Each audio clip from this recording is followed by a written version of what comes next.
interrupted stream where the feet are falling again, and they won't stop falling. It's more rhinos! I was going to say, your delivery kind of tapered off there, Greg. More rhinos! Because Andrew still thinks that he's going to play rhinos for the RC. If anyone bet against it, the line is changing, but still possible. I really crashed at the end? Yeah. My football crashed. Yeah. Anyway, Andrew, do you want to say some stuff about rhinos for people who maybe haven't heard you say stuff about rhinos in the last few streams? I just love saying stuff about rhinos. Okay. Well, mostly because I'm doing my usual thing, which is obsessively playing huge sums of matches and then changing single slots. Yes, I love it. Tell me about your most recent single slot changes. Well, I've decided that I'm experimenting with two Boseiju. Two Boseiju? Well, I've observed that I fetch the basic mountain almost never. Okay. Because it doesn't matter for Blood Moon, and it just, I don't know, it turns out that usually you don't want a basic mountain to be one of your lands. It makes a lot of things awkward. So I'm trying the second Boseiju, and my main motivation for it is, okay, so after a bunch of testing, I've determined the right sideboard plan against Scam is no fawns at all. Okay. And just like, basically leave in millions of 3-drops because your plan in the matchup is basically to top deck 3-drop as much as you can. Okay. Like, basically, in all other matchups, you're, like, afraid of 3-drop items. You're, like, terrified. You're like, if I draw too many 3-drops, it could end my whole career. But against Scam, basically, you're like, please give me more 3-drops. And hey, Nicole, thanks for the subscription! 15 months, let's go! I mean, this makes sense, right? Like, when you're being Thoughtseized a lot, you just want to top deck, like, more mana worth of spells. Yeah. Fawn doesn't cost 3, it costs 0. Fawn cost 0, yeah. So, in this plan, I leave in all the Tidebinders against Scam. Now, the problem with that plan is it leaves me light on answers to Chalice against Scam. And the way that I'm choosing to fix that problem, well, one way to fix it is you can sometimes try to leverage Tidebinder as a Chalice answer. But that's pretty unreliable. Yeah. So the other way I'm trying to fix it is just adding a second stage to the main and to the mana base. Yeah. Which is the added effect of just being a pretty decent card to channel against, you know, Scales, Hammer, Amulet, a variety of places. Yeah. Even though that's not incredibly efficient, it definitely comes up. Yeah.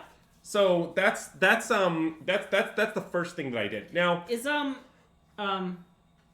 deck gonna play a Surveil land? Yeah, it's gonna play blue-red over the Ketria Triumph. Oh, okay. Cool.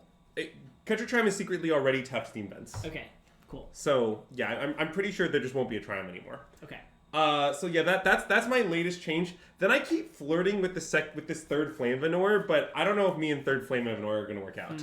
Okay. I keep boarding in 3 and being sad. I don't know. I just think it's too many and it's too clunky and awkward, and I don't know. I sort of think 2 Flame Venor might be the mathematically sound number. That makes a lot of sense. So I also, you'll notice that I think I've cut my Urtai Scorn. I'm still not sure if it's right or wrong. I've been going back and forth. Yeah. I just did some testing against Murktide, and I think I sort of had forgotten at some point just how much I liked Mystical Dispute in the matchup. Yeah. In fact, I was kind of underwhelmed by Endurance, but overwhelmed by Mystical Dispute when I was playing it the other day. Sure. And I was kind of like, okay, maybe I should stop fucking around and play 4 Disputes. So those are the main changes. Other than that, this is the list I was already playing. Okay. But you have to understand that I made this change like back and forth like twice. Okay. Yeah. So, but yeah, for now I'm on team second Blood Transcend. I'm also it's another tiny change. I'm giving Gemstone Caverns another chance. Oh, okay, nice. I still think 2 Mutavault is more likely right than it is wrong. Sure. But I'm unconfident enough that I want to play more with 1 and 1 and see how I feel. Okay. I'm pretty sure you're not allowed to play 3 colorless lands, and I'm pretty sure you're not allowed to play 2 caverns. But 1 and 1 might be right. Yeah. Yeah. Oh, don't worry. I'm closer to 0 Magnuses than 2. I hate Magnus. I feel like, didn't you cut Magnus before and he made his way back? No, I've never cut him entirely. Okay. I have 1. Okay.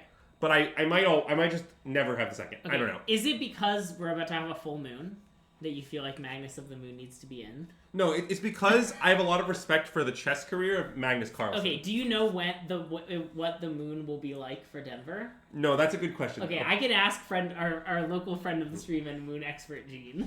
Yeah, you should ask her. Wait, also to answer your Isaac's question, okay, so the thing about the second Murktide, the first thing you understand is that it's based. Okay. That's very important to understand. Yeah. The Zoomers love second Murktide. Okay. Okay, now as far as the actual justification. Yeah. I think second Murktide is the easiest way to gain an edge in the mirror without, like, sacrificing much in general. Okay. Like, I do board out the Murktides, like, a fair amount. Mostly, like, in matches where you want to be really interactive and stop what they're doing, you don't really need a B threat. Yeah. but I like it against Scam and Murktide, and I like it against the Mirror a lot. So I still have it. But yeah, when I play against like decks like Amulet, Scales, Hammer, like all of these matchups, I'm trimming all my Murktides because I'm just kind of transforming into a more reactive deck, and I care less about the B threat. What are some decks that are more cringe than based, would you say? Like, Ban Toxic, it's gotta be cringe. Yeah, that deck's definitely cringe. Regardless of how good or bad it is, it's pretty cringe. It's so cringe. Yeah. Can I say Says the person who just won an RCQ with it, but yeah, it's yeah, I true. mean, can I say that Murktide is cringe? Murktide can be cringe. Don't the Zoomers love it, though? No, they don't. Only Max likes it. Max with 2 X's. Yeah. Is Amulet cringe? No, Amulet's perverted. That's different. Oh, okay. Those are extremely unrelated. Murktide is based but bad. That makes a lot of sense. Maybe the opposite is true. God, the problem with this conversation is that it becomes extremely impossible to know really quickly. Well, okay, so like. Well, what's chuggy? Great question. I think Domain is pretty chuggy.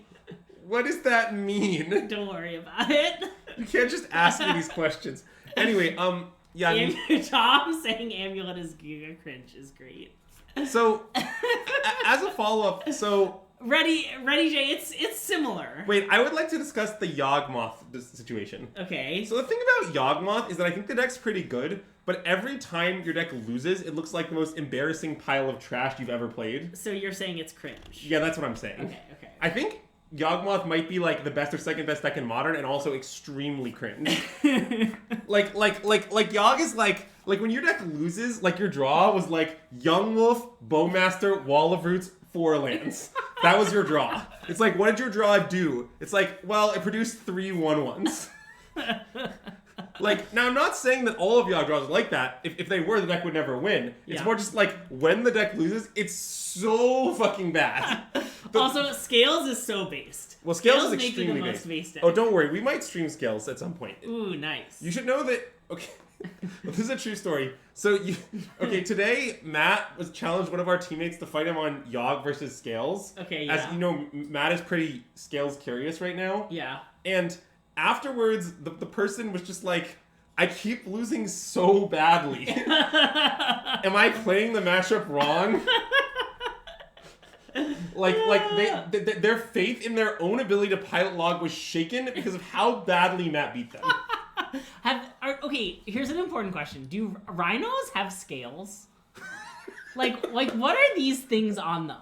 Like, I think they might be scales. Okay. I mean, there might be a more technical name if you were like, biologists. Yeah. But I'm not a biologist, so But if any biologists are in the chat and know if rhinos have scales, they have skin. Yes, correct. Are skin and scales mutually exclusive? Is Grixis Death Shadow still a thing? That's sort of debatable. It's on the fringes. Yeah, it's on the fringes. It's kind of... isn't Merc kind of like old Grixis Death Shadow? Yeah, Murktide is like Grixis Death Shadow, only less bad. Yeah, and we are playing the card Murktide Regent, but this isn't Merc. Merc isn't Merc. Blue-red. Mm-mm. Oh, so only reptiles can have scales. Wait, that seems racist. What about Zabaz? Zabaz is not a reptile. Zabaz certainly has scales. Look, if you don't have scales, your scales can't be hardened. Keep that in mind. Oh, fish have scales. That's a great point. Death Shadow is chewy. Really coming full circle with that comment. I think we need to play some Magic. That's fine. I'm really enjoying the vibing that's going on, but... I also want to state Death Shadow has scales? It's a shadow! Wait, as important regarding Death Shadow, such a huge... Death Shadow, I think, might have the dubious distinction of being the deck that was considered the best deck for the most minutes when it was bad. Okay, I see. That is, I'm not saying Death Shadow was never good. That's not what I'm trying to communicate. It's more it was considered the best deck for 9 months, and it was good for 3 of them. What about Stock Green? Zing! Reasonable candidate. But I think we got him, chat. We got him. I mean, red black mid, I think also like applies. You know. In what format do you mean? Oh, in Pioneer, like around when the everyone believed the top 2 decks were red black mid and stock green. Oh yeah, that's fair, I guess. I just think that that's still pretty vague, actually, in terms of when you mean. But because I have to assess if I think it's true or not. Sure. Oh, anyway, this is the nut draw. A sneepity doop. I mean, it's not really the nut draw, but it is great. The true nut draw is turn 1 Footfalls, turn 2 Fire Ice, turn 3 Cascader. Okay, yeah. But this is roughly that. Yeah. It's weird that we have 80 bajillion channel lanes in our hand. I don't know what we should do with that. Like, it's possible we should, like, cycle our Lorien Reveal to preserve the appropriate channel lane or something, but I think we should start by stomping around crashing, and then we assess. Yep. And, like, if it's a matchup Boseiju is good, we'll hold on to Boseiju. Yeah, Pig Norton, that's kind of what I was trying to reference. Oh, Asmo, deeply cringe. Agreed. Pig Norton, yeah, that is possibly true. Okay, so this is probably Murktide. Okay. We don't, I think, actually know that for a fact. Don't they have, like, a majillion 1-drops? Couldn't it just be Rhinos? It would be a little weird if it was Murktide, yeah, but... Okay, well, now we have 2 Boseijus, so I guess we should play one of... Well, I guess maybe we should just now... I mean, it seems free to, like, Island Cycle... Well, it's not free because we might draw a pitch spell. Oh, good point, good point. But it might still be right, it's just not free. Yeah. I mean, I think we should do it. I think we should probably play Temur Triumph here. Okay. Because we are, like, years away from casting Lorien Revealed. Yeah, I know. It's just the pitch thing is relevant. Does Living End get worse at open deck lists like RC? It's time to tap the sign. Here's the sign that we have up in our house. Yeah, you can't see just it. Off screen. It's just off screen. It's hanging out with my giant Emery Lurker of the Lock. What the sign says is, stop worrying about what dice get better and worse with open deck lists. It doesn't matter. Yeah. It doesn't matter at all. Every minute you spend thinking about this, you could be spent doing something better if your goal is to win the RC. Yeah. For example, think about your sideboard plans, your deck list, what archetype you're playing, what's important in the matchup, literally anything. Cool places to get dinner in Denver. Just like, don't think about high this. five technique. Like, the dominant effect of a deck list, as I often say, is better players win more. Yeah. This effect dominates all effects regarding individual decks being better or worse by miles. Yeah, actually, the sign says all of that. It's quite a wordy sign. Sorry, so I was thinking about whether we should cast Shard Decision here. This is a matchup that requires some finesse. Okay. So... But we now think it's probably, Murktide. Yeah. So, okay, if we cast our Shardless Agent, we will resolve the Shardless Agent. They will counter the Footfalls. Yeah. But I'm not sure we should let them spend their mana like that. Yeah. Because if we just do nothing, I mean, maybe they'll cast like an Opt or something on a EOT, but they can't do a lot. Yeah. So like, I kind of just want to play a Boseiju and chill. Denver is 30 minutes from the event site. It's not close. It's not the downtown Denver Convention Center? Yeah, I want to not cast this, I think. Okay, I like that. And we can just like Divination in their end step or something. Correct. And if they counter that, then that's a win for us. Yeah. We also might try to set up a turn where we tax their mana by like letting Footfalls unsuspend. Yeah. And then also casting Shardless or something like that. Yeah. But yeah, the key to this matchup is you don't... What matchup do you shave your Crashing Walls? Okay, I almost never do that. I think it might be right against like Burn. Okay. But it's very few. Yeah. What decks are repping the Chiefs and what decks are repping the Ravens? Wow, just selling out the Lions and the 49ers? Like, oh wait, no. Those are the teams playing. Okay, I think we should kill this. Yeah. I don't think we should do Divination. I think we should kill their guy. Okay. And if they want to counter that, fine with us. Oh, with dead, right? Yeah. Yeah.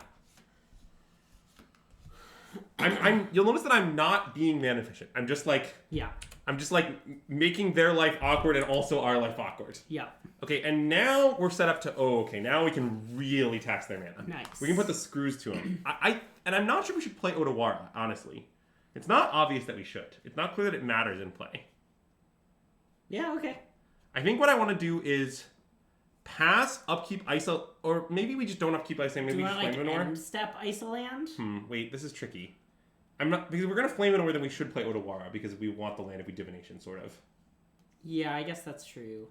Okay, wait. I think I maybe prefer Otawara Go. Okay. With the plan of EOT Divination, untapped. On our turn, this will go off. Then we'll ice a land. Then we'll second main phase cast this. Yeah. And we'll their mana will be really taxed. Yeah. So you want to play Otawara? Is what you're saying? Oh wait, yes, that is what I'm saying. That's what I concluded, and then I didn't do it. Yeah. Classic second main phase Otawara. Sorry. What was I saying? Bob Jackson, feel free to share matchups where you shave one, and I will assess. Yeah. I mean, I can tell you, they will likely fall into one of three categories. I do, I don't, or I haven't thought about that matchup a single time in my life. Yeah. So. Do you think that if you play second Boseiju, you can inform your opponent that Boseiju endures? When they're like, you have to sack one, you can be like, no, this is the Boseiju that endures. Yeah, that's probably sound. Yeah. Okay, looking at your list, I think it is almost certainly wrong to shave one against Amulet. They often have EEs, and you often need multiple footballs to resolve. So I find they're often taxed against Amulet. I've heard that opinion before, but I think it's wrong. Against Hammer, I think it's wrong because it is a green card, which is important. Mm-hmm. For it to be right to shave, you're claiming that drawing it is bad, and I think that claim is false. The other matchups you named are fine. I don't have a problem shaving against Burn or Tron, I think. Creativity I haven't thought about much. But I think it's likely wrong against Amulet. Living End is another weird one, but that isn't insane. I haven't been doing that, but I don't think it's crazy. This is weird what ended up happening here. Because they didn't play a land. I mean, we could just ice them now. Yeah, I mean, now the way things worked out, I think we now should ice them. I didn't expect them to not play a land. Yeah. Why would you shave a Rhino versus Burn? It's because, you don't want to draw it against Burn, Wait. really? Oh, wow. You just, probably won't need 4. Yeah, that's the reason. You don't want to draw it. Okay. I mean, spell piercing, that's pretty weird. I mean, it's fine, but it's pretty weird. Now our opponent has lost, by the way. Do they have any ways to answer 4 Rhinos? Not really, no. Okay. They can answer them by blocking with their face. Yeah. I guess they could fawn this? I guess why wouldn't they would have fawned the first one, though. Well, but, okay, one of the weird things, Bob Jackson, is I think drawing it on turn 1 is often good. But an important realization you have to have about Rhinos, and that I had about a couple weeks of testing it, is suspending footballs on 1 is just good. It's not like medium. You just it should be in your opener. You should be great, I get to suspend footballs on 1. That's awesome. Yep. Anyways, so I want to warn people, I'm still experimenting with sideboard plans in this matchup, so I'm not very confident. Okay. Basically, I think it's likely right to have some Tidebinders, but I don't think it's right to have many Tidebinders. Okay. Because, you want to hit Ledger Shredder sometimes. Ledger Shredder is a huge problem for you. Okay. And you want to have a Wizard often, and, you can sometimes hit DRC. Yeah. And sometimes even just being, Flash Threat Stone Rain is pretty decent. Okay. But all of this is kind of marginal. So, I think, maybe some is right, but, I don't know. I guess, hold on. With this configuration, I guess it's hard to fit them.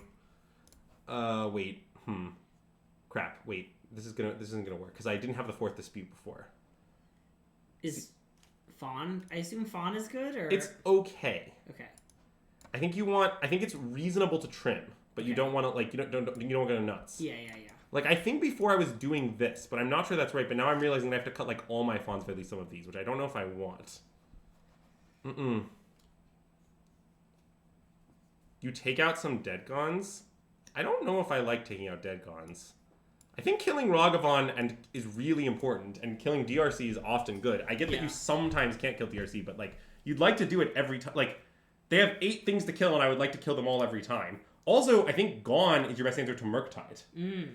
So basically, I think Dead Gone is great. I'm not going to cut Dead Gone. I see the problem now. I didn't have this. See, I think I was toying with a plan where I had 2 of these in, but that was when I didn't have the 4th Dispute, and now I'm not sure I can do it. What's Dismember for? It just kills their guys. Okay. It kills their guys even after they grow. It's especially good at killing Ledger Shredder, which is maybe their best card. Oh, yeah, okay. I would, when you say, can you? It is a legal play. I would not recommend it. Yeah. Yeah, I have honestly asked myself if 3 endurances is too many. But it feels very weird to cut endurance for Tiebinder. Like, endurance almost has to be better, right? Like, it can't be true that Tiebinder is better than endurance. I like, don't believe that. Okay, Greg, maybe... Is Merc bad against Merc? It's fine. Okay. Maybe we should do this for science. Okay. This is not what I've done before. Okay. But you want to see how it goes? I love it. I don't know if this is right, but it's something I've been wanting to try. Okay. Because I think Fawn is solid. Like, I've had 4 Fawns this matchup before. Yeah.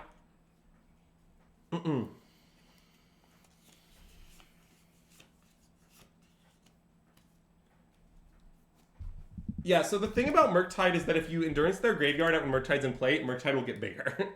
That is bad.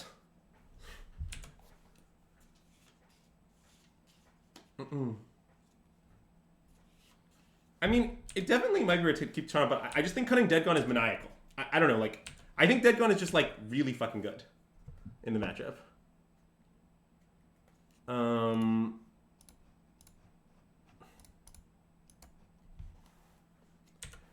Yes, a question I've asked myself is, should I even play 3 endurances? Because I'm not that high on endurance in the matchup. It's fine. It's a little mid. Andrew has said many times that the 3rd Flame is a card he would like. Well, it's a little more complicated than I would. 4 seems like a lot, but it's a little more complicated than I would like it. It's that this is bad. This is very bad. yes. Yeah, that's crazy.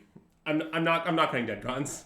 No one can make me. I have toyed with playing 3 and playing the 1 Dismember main, but that is the only thing I have toyed with. I will not be registering less than 3, basically come hell or high water. Your deck is allowed to play so few cheap cards, you shouldn't cut the few cheap cards you're allowed to play.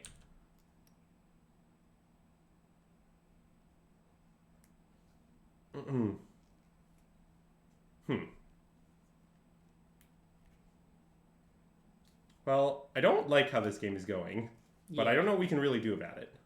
So let's play a land and hope it works out somehow. Nice. Love that. Oh, do they play Tidebinder? Do they play Tidebinder? No, they don't play that card. So I will respect it 0. Okay. I mean, there is legitimate benefit to respecting it 0, since if I might fetch Temur Triumph and I might fetch Island, depending on if we need to dispute something. Yeah. So Gawning Merc comes up a lot. Like, I've often, like, in fact, Endurance Gone is actually a great combo against Merc. Like, you shuffling away their graveyard and then Gawning the Merc is something that I do all the time, and it's great. But yeah, this is going very poorly. Wow, very poorly. God, see, if we manage to dispute this Ledger Shredder, I think we'd be okay. But as is, we're sort of in enormous trouble. Yeah. I mean, is it possible that we weren't supposed to suspend Footfalls on 1? Oh man, it's possible, but that seems kind of wild to me. Yeah.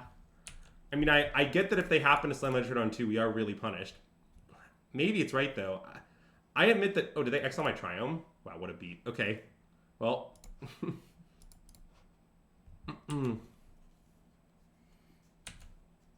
It'll be fine. Their hand is like mostly aces of spades. Yeah, I mean, now we should cast this into the counterspell, probably. Yep. Mostly because, well, A, they might not have it. Is honestly a world we might need to live in. Yep. But... Man, then my hand's going to be all disputes when we're behind. It's... Man, we're so dead this game. But, yeah. Hello, Max. Hi, Max. Everyone, if you do well with Toxic, don't forget to thank Max on Twitter.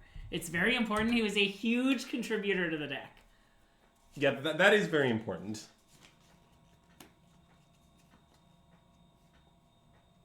Max and I are going to do some hardcore hangs in Chicago. Just for the record. Nice. Also, if you do well with any other decks, you can also consider thanking Max.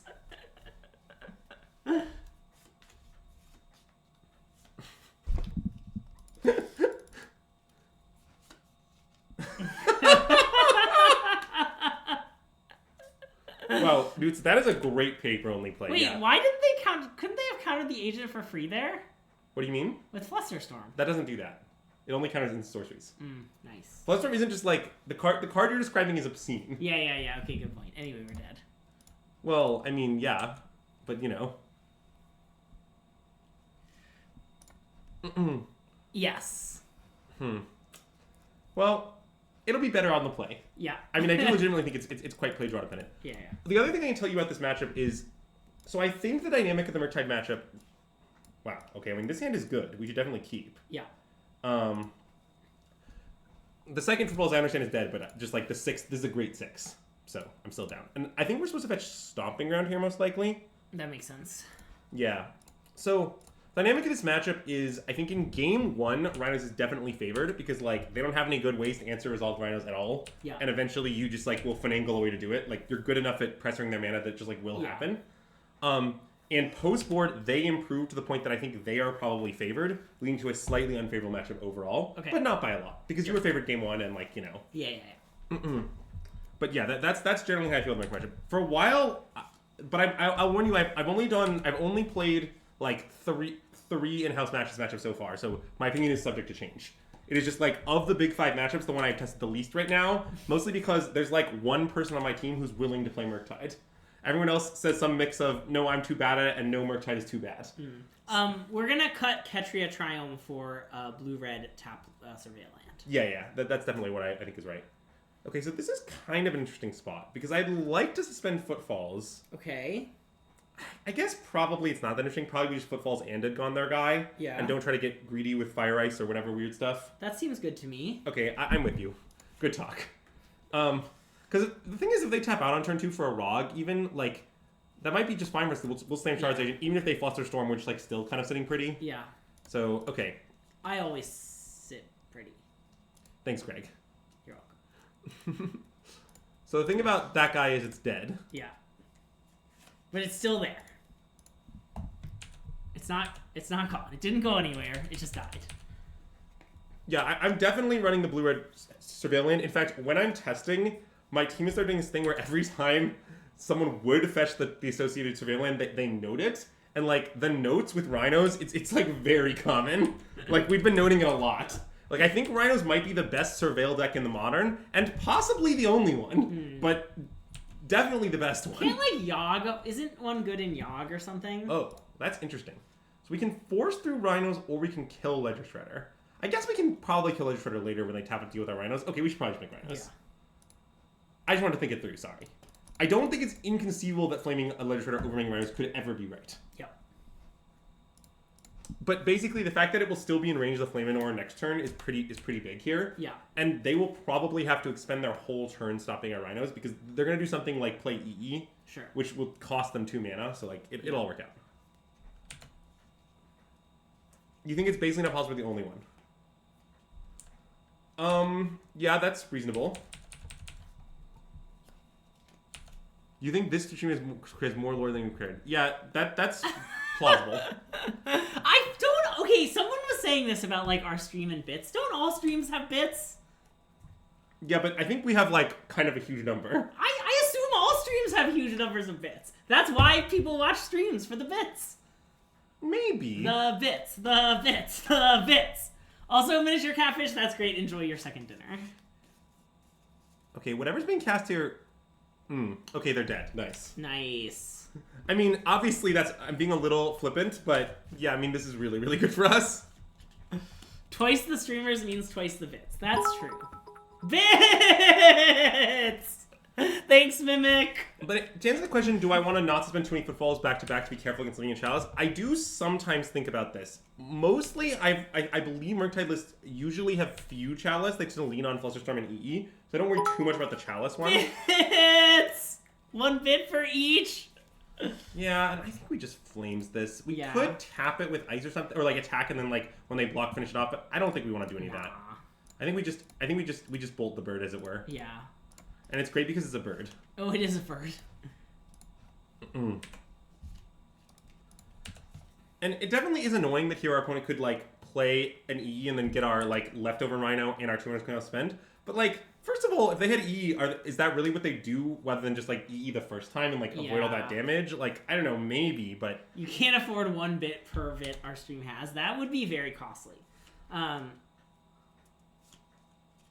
and the other issue our opponent will have in that world where they EE us is we might be able to get them by tapping a mana at a strategic point with ice. Yeah. But okay, Murktide is on the table. Now this is Murktide can definitely beat you in this matchup. It is the main way that you lose, I would say. But I think we're at least okayish here. It is unfortunate that it's exactly 2 hits, but I'm hoping ice will see us through. Yep.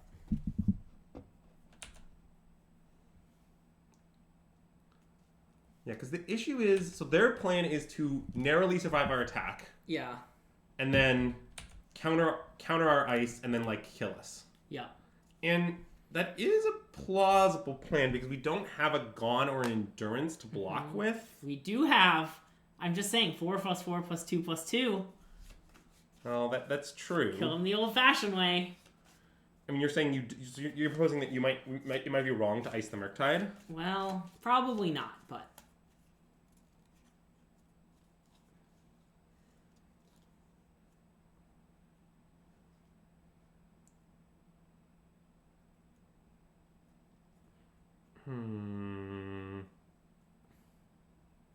Well, I believe that Max does that, but I'm not sure that him doing that implies that you should do that. Because I think, I think that his play pattern may be unexploitable. So you want to pass here and just ice it? I think I just want to ice it. okay. Well, the issue is just like in their upkeep? Yeah, probably in their upkeep. Okay. Well, I don't think icing now does anything. I was talking about firing them. Well, I know, yeah, but I don't think it's a good idea. I think it's better to ice them. I agree. And I do think their upkeep's probably the right time because, like, right now their flusters are kind of off. Yeah, that's I mean, true. they could maybe turn them on with, like, instant into fluster or something, but they're probably off. Well, I like that worked. Well, I do too. I mean, we're not out of the woods yet. If they play EE here, we're in huge trouble. Yeah. But yeah, basically, about Jackson, to answer your question, I completely agree that sometimes it is right for the Murktide player to, like, time their EEs to get multiple Rhinos, and that's very good if they can do it. All of that's agreed. But the way you're describing that the way you would exploit that in some sense is to not suspend your Rhinos always, and I just think waiting a turn on your already suspend 4 card in a matchup that can sometimes be erased is too bad. Yeah. So my answer to, like, what if they do that is, that sucks. I believe the optimal play is basically when you have Rhinos always suspended. Yeah. I'm always playing a little bit. I can imagine a weird spot where you might not do that, but broadly that's what I think is right.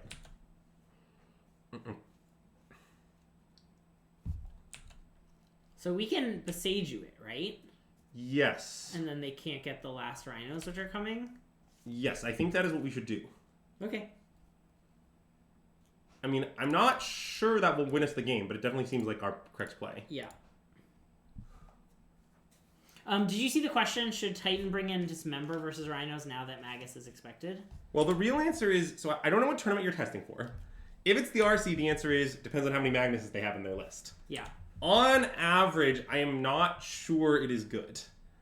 I think that, like, your deck isn't that bad at playing around it, just like using the One Ring of Did they not get a land off? Well, they used it. Yeah, sorry. Yep. Oh, well, that's a great draw. Because we still have Footfalls left, right? Yeah. Yep. And I do not think we have the luxury of playing on EE here, because if they have EE, what's going to happen is they'll hit us with the Murktide, they'll EE us, and then we'll be dead. Yeah. So the right play here is jam, jam, jam, jam, jam. We are not afraid. Is playing a split of Moons and Magnuses meaningfully better on deck list? I think the answer is basically no. It is my opinion that, like, okay, here's the thing. I think that most people who are playing these cards are basically playing them as dedicated Amulet Hate. Yep. Maybe there are a few other weird matches here and there, but broadly, they're dedicated Amulet Hate. Yep. If you agree with this premise, which I think is true, Amulet is just better at killing Blood Moon by miles. Like, by enough that, like, you should never do the other thing. Nice. They had to cast a blue spell for their arena achievement, so they had to fawn their own Unholy Heat. Nice. I mean, to be clear, they were just dead on board. I was going to enemy an alpha. I'm aware. But yes. So what I was saying is, I was explaining why they fawned. okay. Yeah. So because Amulet always has a bunch of mana stages, usually like 3. Yeah. They just always have more outs, or at least as many outs to Blood Moon as they do Magus. So therefore, if your only goal is to beat Blood Moon, you should always play Magus. The only also it's a wizard for your things, which is nice, but that's not even the point. Even aside from that, you're playing like Scam, you should play Magus. Unless there's another matchup you want this card for. Yeah. I claim that right now the other matchup category is so feeble as a metagame percentage that you should just play all Maguses. Yeah. But it is a little complicated. For example, let's say that you think creativity is real. Okay, well, Blood Moon is a good hate card against creativity, and Magus is basically unplayable against them. Right. So that's an example of something that would push you that direction. Yeah. But I mostly think these decks don't exist, so I mostly think you just play Magus right now. Also, as an update, I don't think creativity is per se good. So there's that to consider as well. It's both unpopular and bad. What about creativity as a concept, though? Well, it would be kind of weird to say creativity as a concept is bad. Well, I feel like we do like stock decks here at System Magic. We're kind of anti-creativity, you know? Just play the good ones. Well, I would say that that's not... I wouldn't phrase it in those terms. Like, here's what I would say. Yeah. I would say the mark of someone who has only had one good idea is someone who thinks that their single idea must be right. If you've had 100 good ideas and you're creative, you know that 99 of them are bad. You're okay with that going in, and you're happy to leave them on the cutting room floor. Okay. That's what I would tell you. That's fair. Do you think our opponent liked playing Esper Legends last standard season? You're right, they probably did. Weren't we yelling play Inticopter at the top of our lungs? Yeah, play Inticopter. I don't know how to respond to that. Catfish. What does that have to do with what I just said? Are you saying we always play the top deck, and you're saying Inticopter isn't the top deck? Well, I think Inticopter is pretty good. I don't know if it was the literal number one best deck, but it was certainly a good and reasonable choice. It's creative. It's not that creative. Its creativity is up to the standards of the real world. Could I say it louder for those in the back? I wonder which particular thing he was talking about. I think he meant play Inticopter. Oh, play Inticopter! God.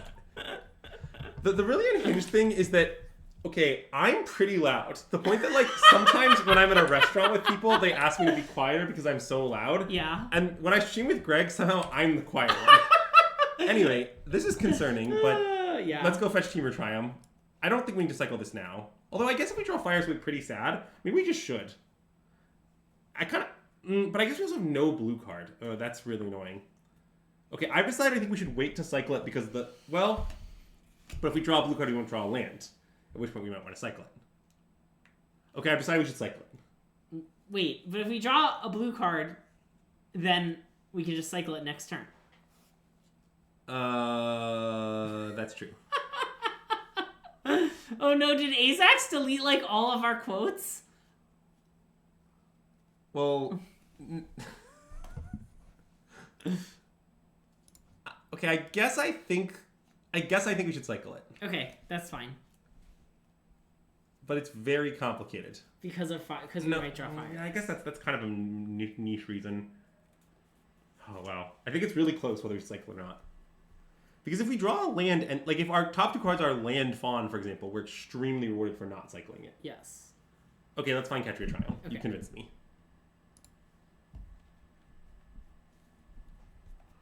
No, I just had a quote with the default deleted quote. Oh, there. I see. Wow, Greg, savagely punished. Yeah. All right. Anyway, Univolt go. To be clear, my intent now is to just cycle, and it's just like okay, it's not a big deal. I agree. A huge deal. Who is Andrew's fake mom?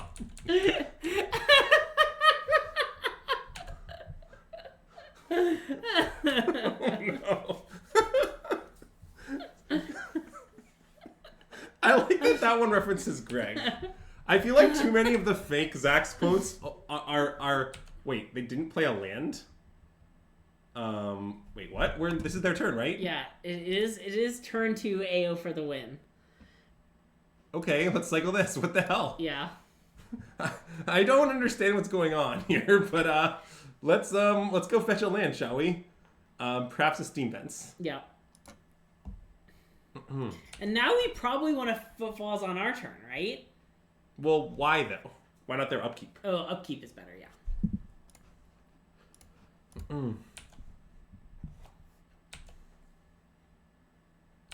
Upkeep is much, much, much better. Between the two of us, who would get kicked out of a library faster? Okay, definitely Andrew. Greg's too friendly. You ever try to kick Greg out of a library? Also, I feel like I can be loud, but I think I'm better, no offense, at regulating my volume than Andrew. I just choose to yell because I'm streaming. Okay, so what do we conclude from this? Our opponent played Flooded Strand and died. They're 0-0. You were at the library today and they didn't kick out almost anyone and people were being loud. Ooh, this is smart. I'm bringing up AO's recent turn fishes because the answer is they don't play Modern. They play a lot of Boggles and Pauper, so... In 2023... Okay, so... Wait. This is 9 months ago. Oh, yeah, that was forever ago. The answer is this person does not play Modern. Okay. Great. So, okay. I think it is likely Glue and Flip Red go, but not guaranteed, that Mystical Dispute is good. Okay. Because I suspect this means they're playing, like... They could be Murktide, but they're more likely, like, Blue-White Control Omnath, something like that. Yeah. I don't understand why they kept a Flood Strand one-lander, given that. Also, if they're Merc, like, they must have drawn something to do with their one land. Like, they didn't draw lands, Preordained, Mishra's Bauble. Okay, so like, let's pretend they're vaguely Blue-White Control. Okay. If they're vaguely Blue-White Control, I think we should mostly board like this. And then we might want, like, the second Flame. I'm basically just, like, boarding like they're Blue-White right now. Okay. Let's see, I'm trying to remember what the other card I was cutting was. I didn't have a fourth this big. Yeah. But it's maybe, like, I guess Tiebreaker gets the ring, so it's pretty good. It might be, like, the fourth Subtlety. Okay. Like, that's, like, a little bit much, because we're mainly trying to counter Teferi. Yeah. Although, famously, it is very good against Kahira. Mm.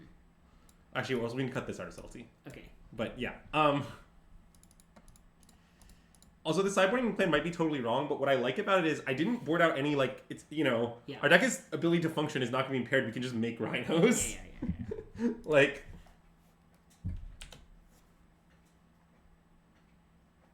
Oh, was the answer somehow wait, no, it can't be the mirror. God, I just have no idea what our opponent's playing. Anyway, let's suspend some footfalls. Love it. So, wait. It's time for the classic, let's consider our fetch lands pause. So, we should fetch... I guess there's no real reason to fetch... I mean, it could literally be a basic forest, TBH. What about Breeding Pool? Yeah, Breeding Pool's pretty hinged. Let's get Breeding Pool. Okay. And I'm going to hold this back because I might want it to be a basic island. Because, like, what if they're playing a weird Blood Moon deck? Yeah. I have no reason to believe Flooded Strand Wooded Foothills implies a weird Blood Moon deck, but I don't know what's going on. Okay. Okay, it's Xander's Lounge. I still don't know what's going on. Probably Mystical Dispute will be fine, though. Okay, are they beansless beans? This could be 4-color control. Yeah, that's definitely a possibility. It could be, like... Okay. I still don't know what's going on. I guess we don't have to worry about Blood Moon, though, so that's a load off my mind. Yeah. Anyways, let's pass the turn. Okay. Be sure not to cast any spells from anywhere other than your hand.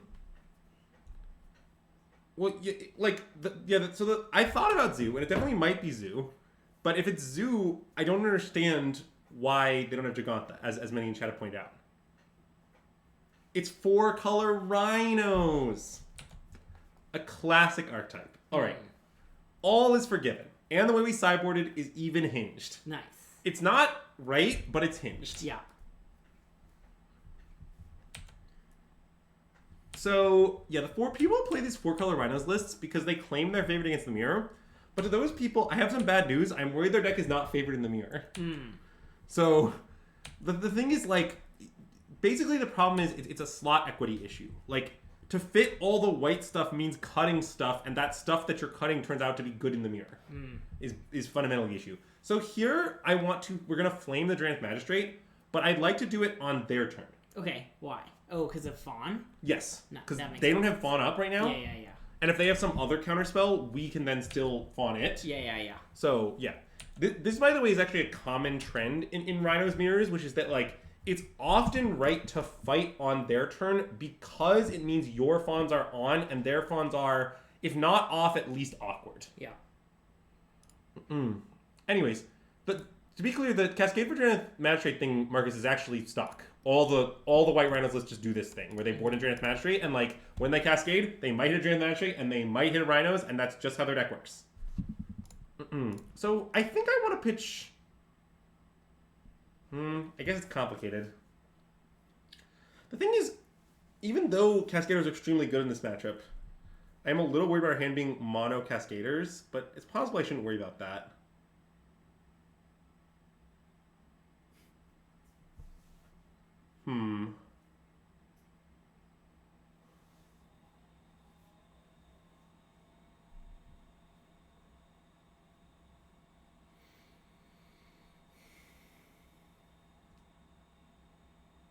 I don't know which one we should pitch. I sort of think it might be Mystical Dispute, but it's really hard to say. Okay. I think it should be Shardless Agent, maybe. You do? Because if we draw a land, then we could Outburst with Dispute up. Yeah, that's true. At which point our Dispute kind of transmutes itself into a Rhinos. Yeah. And I guess when we lose this... Although, notably, Lion Outburst is somewhat Fawn immune at the moment, but I guess you should play an island and it's not Fawn immune. Yeah. Because, like, that's the thing you're trying to dispute in your hypothetical. Yeah. Also, if they do have Tidebinders, which they usually don't when they play this 4-color build, but if they do somehow, then that would be a reason to keep the dispute. Yeah. We can pitch Shardless. I don't know if it's right, but it's hinged. Yeah, I have no clue. Okay. We'll do this. I have no idea if it's correct. I agree with Dan, though, that knowing things ahead of the tournament is extremely chalked.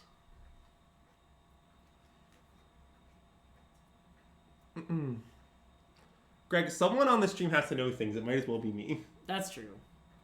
I contribute a lot to the stream. Knowing things is not one of the things I contribute.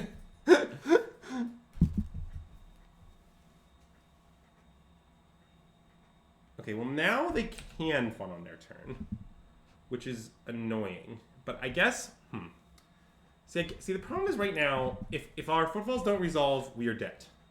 Yes. So, in order to maximize the probability they resolve, I guess maybe we should actually just cast it now anyway. Because they might have Fawn no blue card. Yeah. Okay. Yeah, I mean, I hope they don't have it. Why would knowing things be necessary for playing Magic Online but not playing Magic IRL? Those seem the same. I do know a lot of things about stream bits and not a lot about the modern format. Candles, that's something I know about. But Dan, Magic Online tournaments are essentially open deck list. Is the fact that you're missing. Like, they're not as open deck list as actual open deck list tournaments, but they are pretty fucking open deck list. Because, like, the way it works is you can look up someone's deck list history, and, like, usually you look up someone and it's like, they played this deck a day ago. You know what? They're probably playing this deck. Is that why you stream? Because you play a nice variety of decks on stream and then it messes up your history? No, that only works if you 5-0 a league or play it in a tournament that matters. And we don't ever 5-0 on stream. Correct. At least not while I'm here. You have to bring in a guest for that. Yeah, that's correct. Yeah. Greg's not good enough is the problem. Yeah. See, the problem now is that we're going to lose this Brazen Barber. And I don't know what we can do about that. Because, well, I guess it's not that hard. We should just, like, draw Fire Ice. Oh, they didn't cast it main phase. Oh, wow, that might be a mistake that really punishes them, actually. Because if they had main phase it, I wouldn't be able to dispute it. And now I just can. Okay. I think we should cycle Lorien Revealed, play Basic Island, and pass. Okay.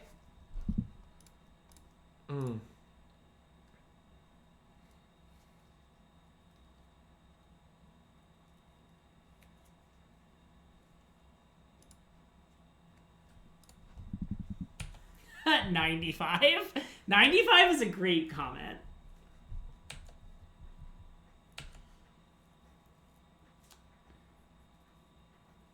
Yeah, I mean, I'm going to dispute this. Yep. And I mean, this is a pretty good spot, honestly, because even if our opponent attacks us with the Rhino, they can't like kill us with like one trample or bounce tricks because we're just going to double block. Yeah. So, I mean, the game is far from over, but I think we've kind of stabilized.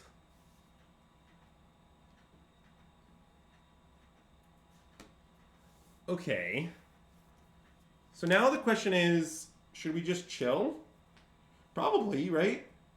And then we can attack for 16 next turn. Yeah, like it seems kind of well. It'll be 20 because we also could. Yeah, but like it's sort of dangerous to send like okay. So like let's like go through it, right? Sending with 2 rhinos obviously bad. If our rhinos don't resolve, we concede. Yeah. Sending with 1 rhino, hinged. Why not main phase Vine Outburst? Well, that's fair. The problem is, I guess let's say we main phase Vine Outburst and it resolves. It's still not clear how many rhinos. I guess then we can attack with 2 rhinos. Well, what if they Violent Outburst? Yeah, good point. I mean, we can.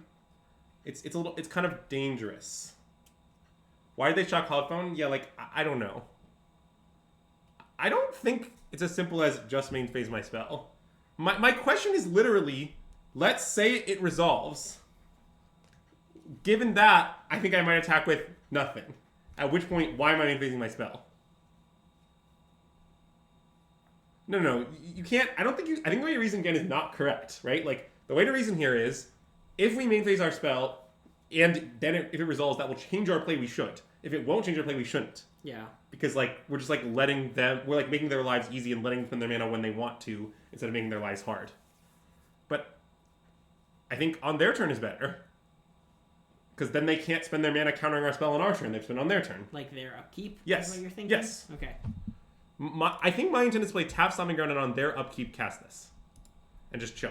Yep. Yeah, I'm playing to attack with 0. I know they have 6 mana, but that doesn't mean wasting their mana doesn't matter. Like, what if their hand is 2 3-drops and they draw another 3-drop? Notably, their deck is 3-drop tribal, as is ours, right? Like, yeah, okay. I mean, I agree that if you would attack with one of your resolves, then it is consistent. Okay, it turns out we're just dead. Mm. So that's kind of a beat. Yeah. None of this turns out to have mattered. Dang. Mm-mm.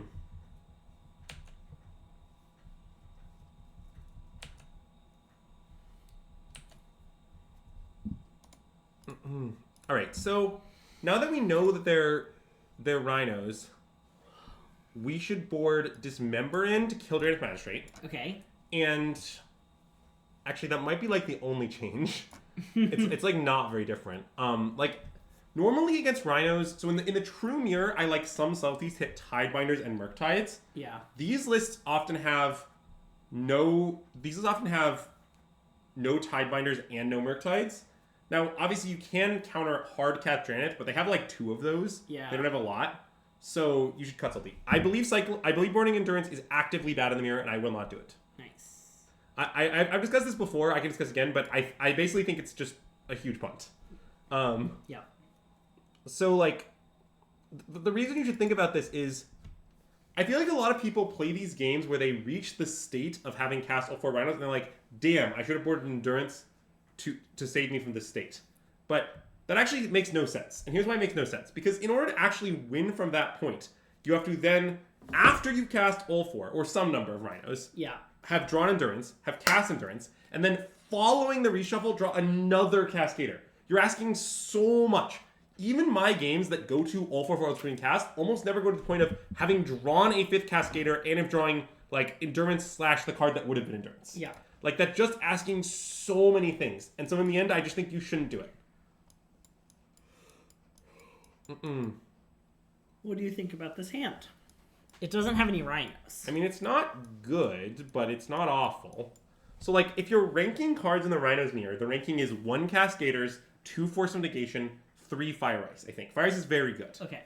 So if we're keeping this hand, it's because of Fire Ice. But to be fair, part of the reason Fire Ice is good is because, like, it makes it hard for them to cast Rhinos when they want to and easy for you to. Yeah. So its value is sort of lost in a hand like this. This hand also, like, Flaminor is one of the weakest cards. Like, Yeah. I have it in. It's not Sure. wrong to have in, but it's not a great card. I think that is insane. I think cutting Fire Ice player draw is maniacal. I think Fire Ice is very, very good. The fetch thing is sometimes possible, but I think it is often not possible. Most notably when you have footballs to spend. I think we should mulligan. I think we should mulligan.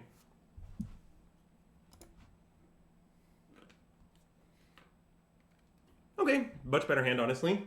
We just tuck the Beseiju. Yep. Which does almost nothing. You can hit a Shardless Agent, so it does a little, but... This hand also notably has Subtlety, which, as I mentioned, is bad, but if they happen to put Dramatic Magistrate on the stack, we'd be pretty happy to have it. Yep. Yeah, like, I don't think that, like, Fire Ice is... Like, the thing about Fire Ice is, like, okay, so if you're on the play, Fire Ice is great, because you can Fire Ice them, and then they can't Fire Ice you, and then you can cast guaranteed Rhinos. Yep. Which is awesome. If you're on the draw, then Fire Ice is great, because if they don't Fire Ice you, you can stop them casting Rhinos on curve. So Fire Ice is just awesome. Like, it's just a great card. Oh, Bring Pool's better one if I draw the Crash. Yeah, you're right. That was a punt. I did not think about it at all, but yeah, you're right. There just isn't. Nope, that's just a mistake. You would have played the Mutavault, so you could attack for 2 on turn 2? I feel pretty confident in the incorrectness of that. I think you would have gotten him, though. Both players would have 2 less life points.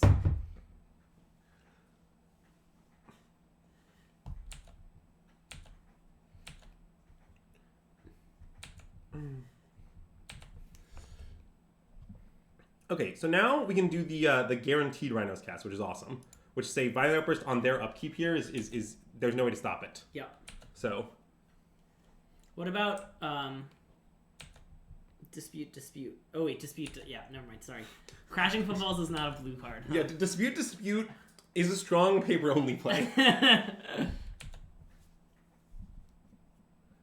But yeah, this is quite a good draw in the mirror. Yeah. For this reason, by the way, it's also true that Violent Outburst is often better than Shards in the Mirror. Not that 2/2 doesn't matter, but it doesn't matter that much. And this particular timing where on turn 3 you can cast uncounterable footballs is just really good. Ooh, Atalia's Scorn! Well, or Urtai's. Urtai's Scorn, you mean. Yeah. It's not Atali's. Look, Derek B., you should not do that. I mean, I don't really know what to tell you about the Fire Ice thing. All I can say is I spent some time playing Rhinos Mirrors where, like, me and a friend who were both seriously considering Rhinos just, like, sat down and played them for a while. Mm-hmm. What I can tell you is they're highly technical, they're pretty fun, and Fire Ice is fucking great. Like, no matter how high I was on it before those matches, I'm higher on it after them. Okay, so they're going to Ardent Plea. Whatever they cast into, we're going to counter, pretty much. I guess if it's Strength Magistrate, there's some weirdness where, like... Okay, it's not. Cool. Yeah, I think I just want to fawn this and untap and slam Murktide, most likely. Oh. Okay.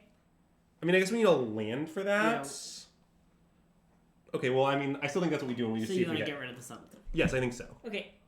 Murktide's really good.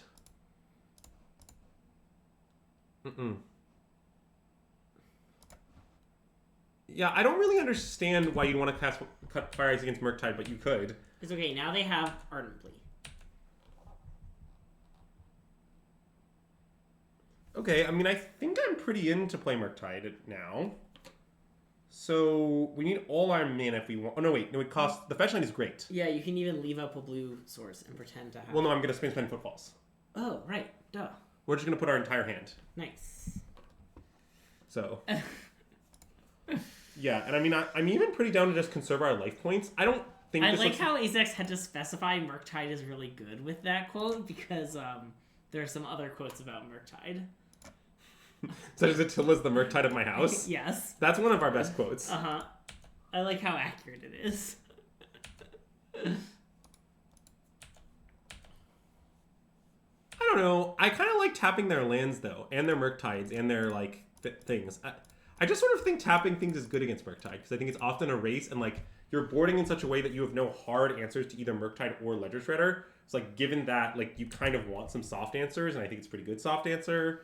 And, like, you can randomly kill, like, Ragavans and DRCs in a pinch, too. Like, I get that it's not that great to kill them, but I don't know. I just think it does enough good things.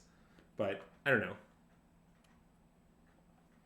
2 mana rounds to 0. That is true. Yeah, I guess it is all...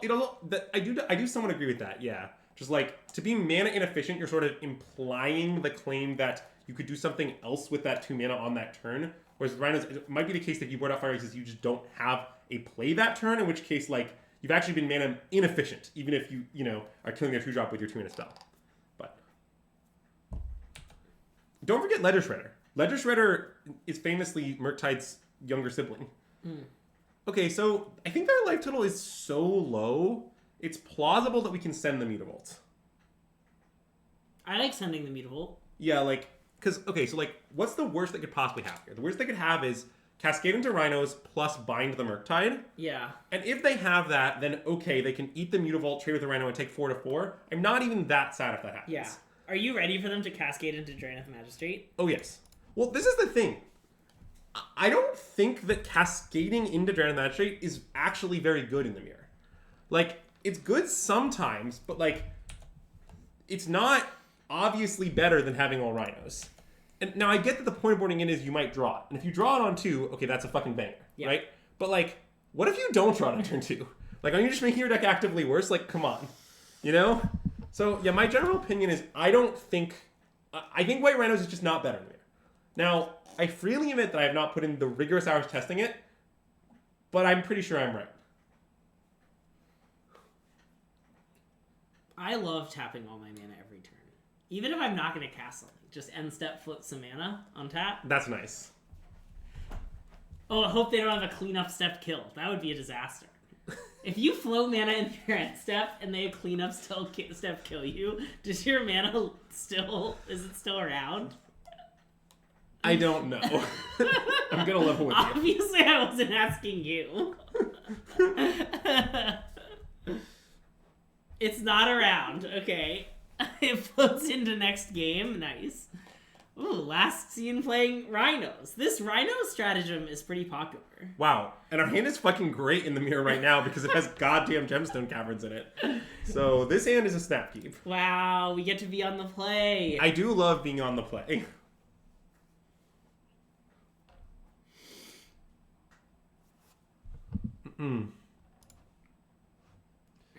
I will perform this opening hand action. I will exile Besiege you. Because this is a trident. Yeah, okay, yeah. As you may be aware, Gemstone Caverns is very strong in that on the draw it makes all colors of mana. But it's not all types.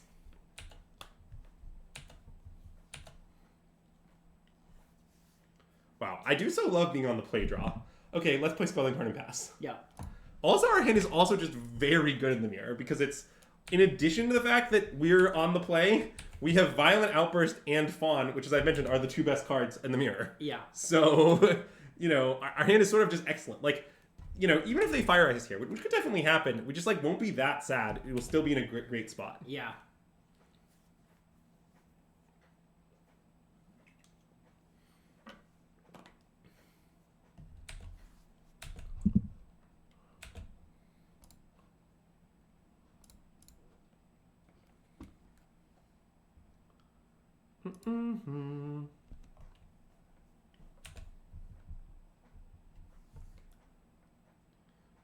Okay, well, it looks like they do have it, but that's just fine. Oh, wow. Another good draw. Like to see that. Nice. I guess maybe...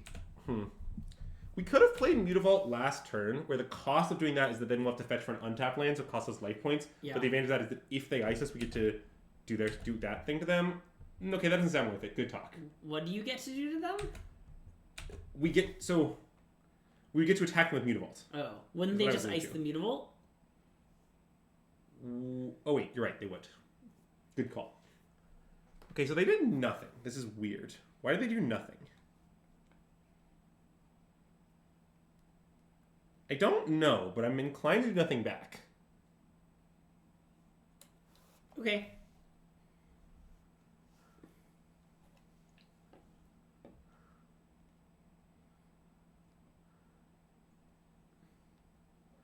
And we can outburst on their turn if they somehow counter it. God, they can't even fawn it in their upkeep. Correct. The fact they don't have blue here is pretty big. Yeah. So, isn't doing nothing extremely reasonable? I don't actually think so. Like, I don't know how to describe this. I don't think that the Murktide matchup is usually about... Sorry, the mirror match is usually decided by not acting. I don't know if I'm describing this right. Like, it's often decided by a player dying. Like, for example, let's say that we resolve Rhinos this turn, right? Even if we do so, like, at the cost of cards. Okay, well, now it's complicated. So now I suspect we should just fawn their Rhinos. Understanding they might fawn back. Okay. Although, maybe that's wrong. I mean, what's bad about that is we might take 8.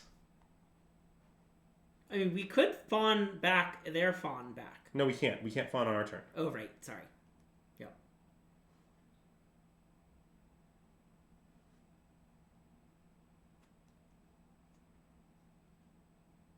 Okay, I think maybe Outburst in their upkeep makes sense. I think I like Outburst in their upkeep. And what I like about it is that we're doing it with subtlety protections so they can't tidebind us. Yeah, that's true. Yeah, because basically, I don't want to let them get Rhino's advantage where if we do that and we get countered, we're going to take 8. Yeah. And I don't want to take 8. I mean, maybe that sounds obvious, but I think a lot of these Rhinos units eventually develop the state of one player is low and one player is not, and things are otherwise at parity. And I've just sort of found that often the player who's low is just in a bad spot there. Yeah. I guess they could now subtlety me back. If they have Tidebinder and subtlety, then good beats, but...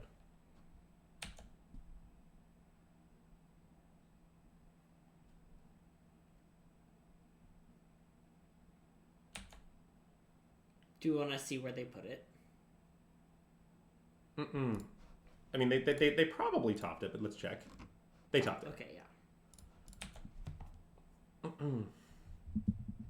But I mean, that's just fine with us because the last footfalls in our hand we're going to cast on our next turn. So we'll dodge the Tidebinder turn naturally. Yep.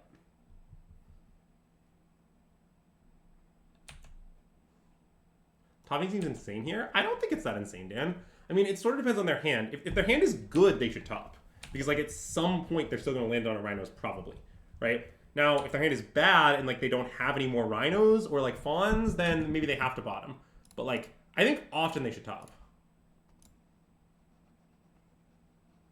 Is there any consideration to not blocking? Why? If both players take 8, and we're going to have more Rhinos? But they're doing it... No, but they're on the play. Yeah. Right? Like, they're like, doing it first. Sure. So... Like, basically the way I feel is that if our opponent's hand is good, they should top the Tidebinder. Again, like, it's just like, the question is just like, generically, at some point, will Tidebinder land in something? And the answer is just like, probably. You know, like, maybe not, but probably it will. Okay, well, now I'm pretty down to just hit them with Mutavault and then Charge Legion. Yep.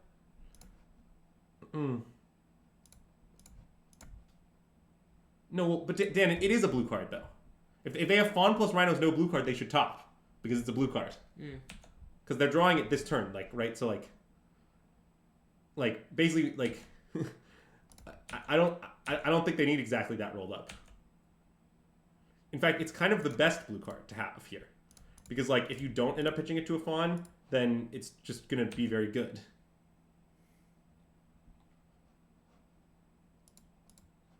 No, it was topped in their upkeep, so they drew it. So it's in their hand right now. Yep. So the claim our Rhinos are allowing before they have the blue card is incorrect. Yep.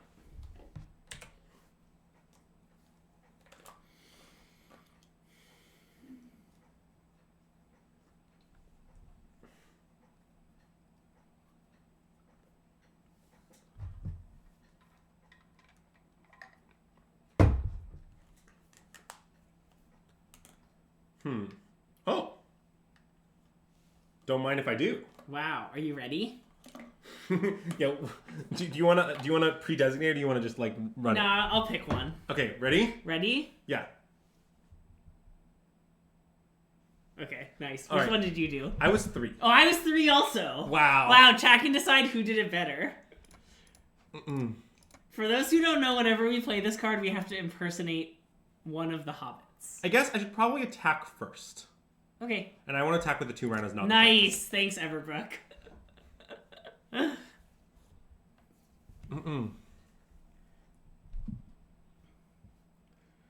I gotta find some compilations of us making hobbit faces.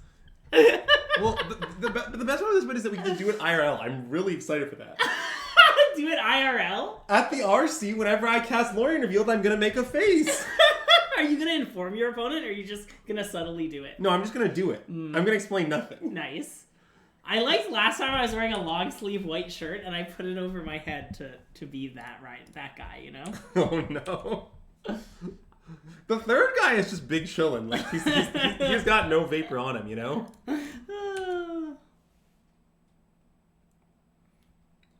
And I would also like to say there are some. Damn, that's great.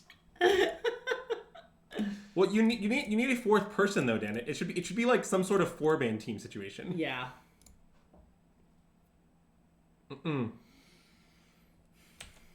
Okay, we take those. Okay, so their last card just is Tidebinder. Oh yes, actually, the choice they just made is non-trivial. Whether they should keep Tidebinder or Lorien revealed. Yeah, I mean, I guess they didn't have fifth land, and Tidebinder's pretty good. That's true. I mean, what they did might have been right. It's just not obviously right. Oh, well, that's great. Now we definitely I think should just attack. Okay. Now I don't want to attack with Mutavault because I don't want to lose our wizard. Yeah. For Flaminor, but I'm happy to attack with Shardless. And I understand we only have one Flaminor, but yeah. Sure. Dude, Theo, I'm willing to go on the vibes rant again if I have to. But basically, I think that the vibes are good on winning. Nice. I like, this is like the most mirror-y mirror. Like, all the cards are trading with themselves. Yes. Like, the Rhino tokens trade with Rhino tokens, Fawns counter Fawns, Shardlesses trade with Shardlesses. Yes, that is true.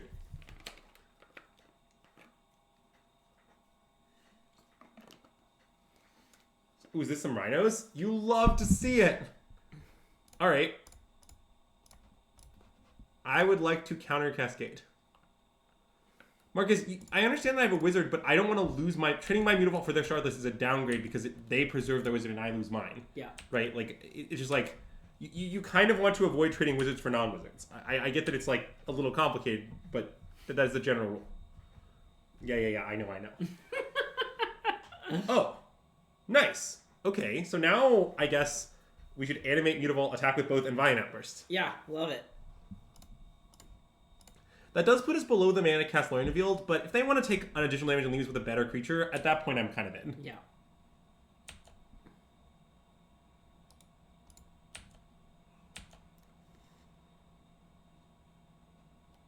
Yeah, it is true that Zoomer Copium is probably the worst deck that anyone I respect has ever registered for a tournament that matters. But...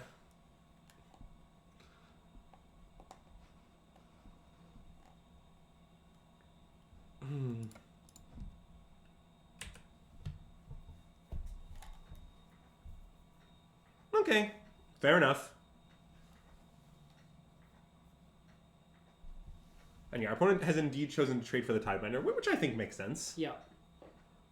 Another reason we don't want to trade Mutavaults, though, is because right now we're in this weird spot where we have enough lands to cast and reveal and they don't. Yeah, that's true. So, like, we definitely don't want to trade Mutavaults right now. But if we draw another land, we might want to. Yeah.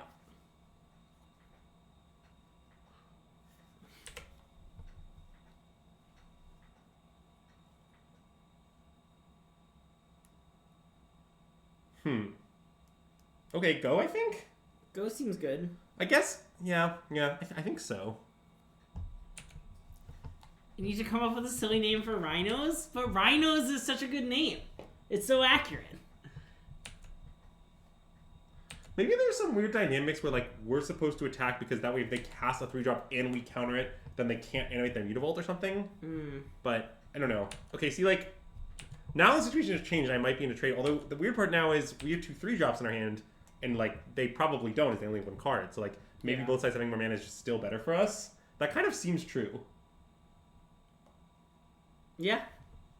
Should I play this Shopping Ground untapped, do you think? I don't think so. What are they going to play that you'll need to force? Yeah, I guess it's pretty unlikely. Also, wait, we know their card is still the... Oh, no, wait. No, the Tidebinder got exiled. Oh, right, okay, so we don't know that. Their card is an unknown. Huh. I mean, what if they go EOT cast? I mean, they could obviously go Violent Outburst, untap Cascader. Oh, that's true. That's possible. It seems like we should just untap it. Okay. I don't know. It's weird because, like, I get that we're very unlikely to be punished, but the punish is, like, us losing the game. Yeah. And the reward is 2 life. That might matter. I mean, life definitely matters in the Rhinos Mirror, but I think I'm in favor of shocking in the end.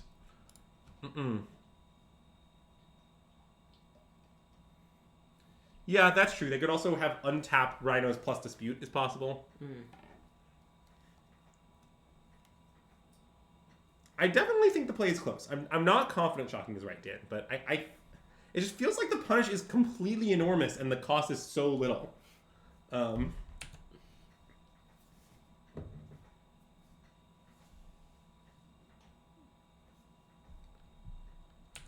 and I guess philosophically, just because we're up cards, I want to keep not trading Univolts. Yeah.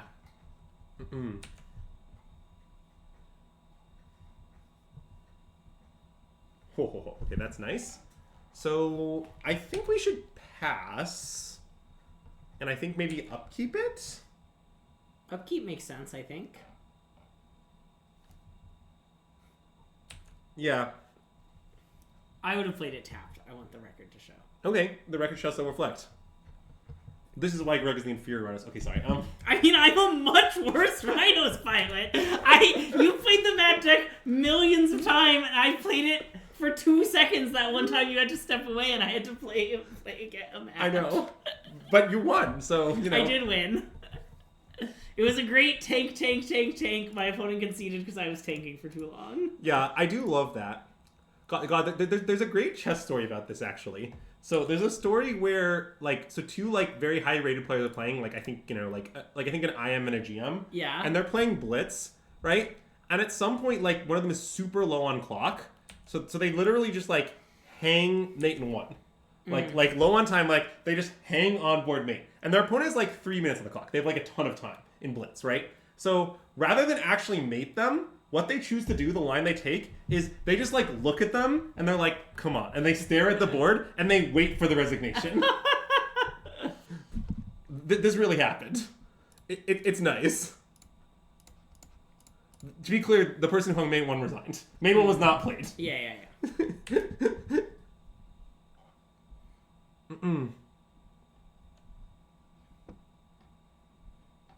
Wow. A banger draw. Yeah, anyway, now I'm happy to have Mutavault. The Mutavault's tapped for some reason. Yeah. I don't know why it's tapped, but it sure is.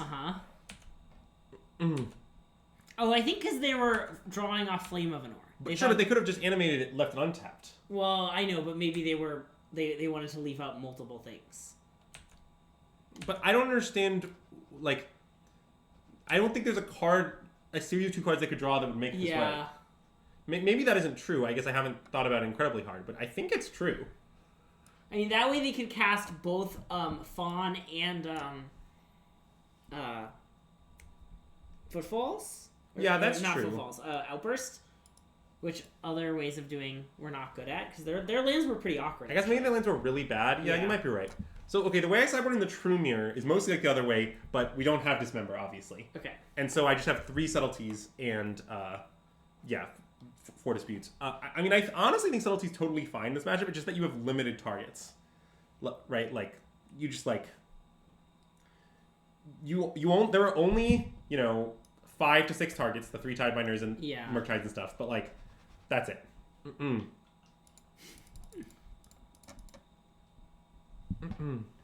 I don't know, Dan. There have definitely been times when I think Russell's flaw was I wouldn't describe it as he listened to other people too much, but that's neither here nor there. This hand is quite good. We don't have a blue card, but there's no way we're mulliganing. Yeah, agreed. Mutavault on 1. Okay, well I guess maybe they're going to attack me on 2. That would cause me to respect them more as a player. So they should definitely consider doing that. Anyways, let's suspend Footfalls. Do you already respect them a lot as a player because they are playing the best stratagem? No, not really. That's not how that works for me. Oh, or maybe that's just their only actual land. Okay, wait. On the note of the Rhinoceros stratagem, so today I changed the name on the data collection spreadsheet of Rhinos to be it was Temur Cascade, and I made it Temur Rhinos. Okay, yeah. But when I did this, Matt asked me when I would be changing the name on the spreadsheet to the Rhinoceros stratagem. Nice. As I do love referring to it as the Rhinoceros stratagem. Do you think our opponent tapping 2 lands and then untapping means they 100% have ice? Or are they just doing a thing? I don't know, but it doesn't really matter. We're going to play Catch Your Tribe and say go. Agreed. I don't know if I give our opponent... the weird thing is, in what manner... let's say our opponent accidentally fumbled and flips the ice face up in their hand. What exactly would we do with that information? Wow, nice lands, opponent. I think they don't understand Gemstone Caverns, you know? The key to that card is having it in your opening hand. Also, we're definitely holding this Lorien Field here. This is perhaps obvious. Wait, weren't they on the play? Or... Oh, yes, you're right. They were. Yep, that's true. Okay, so they're going to ice us now. So they don't have Rhinos, presumably, then? Oh, nice. Let's suspend more Rhinos. Nice. Suspending Rhinos is quite good in the Rhinos Mirror, because the thing about it is eventually you get Rhinos. Yeah. Yeah, I actually played this really unhinged Rhinos Mirror in a random Modern prelim the other day. I was playing against a friend of the stream, Connor McKenzie, and Connor and I opened the game where here was the first turns. I suspended Rhinos and passed. He suspended Rhinos and passed. I suspended Rhinos again and passed. He suspended Rhinos again and passed. That was the first 2 turns. It was real nice. I bet all those Rhinos traded for each other. Well, yeah, I mean, obviously, but it was pretty sick.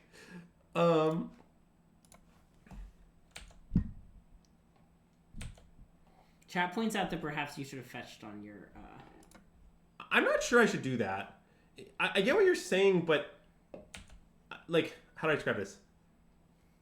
I guess what I would ask is, if our opponent wants to spend Tishana's Sidebinder on my fetch land in this situation, am I unhappy with that exchange? It's really not obvious that I'm unhappy with it. Yeah.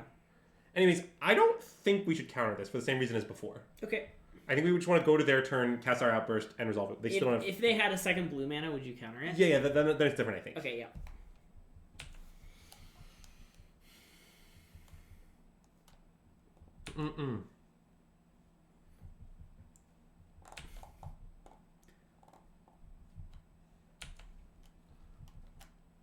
Theo, I do love Underworld Cookbook, even though I think it's bad.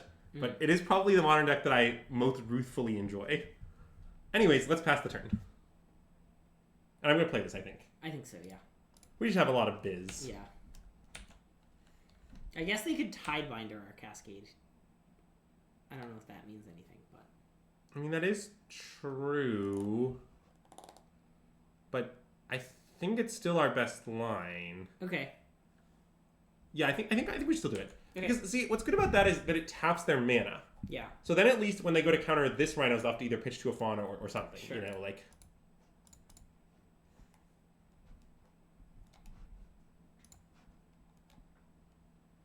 Is that an unlucky Gemstone Cavern? Yes. Our opponent is not lucky. Not like us.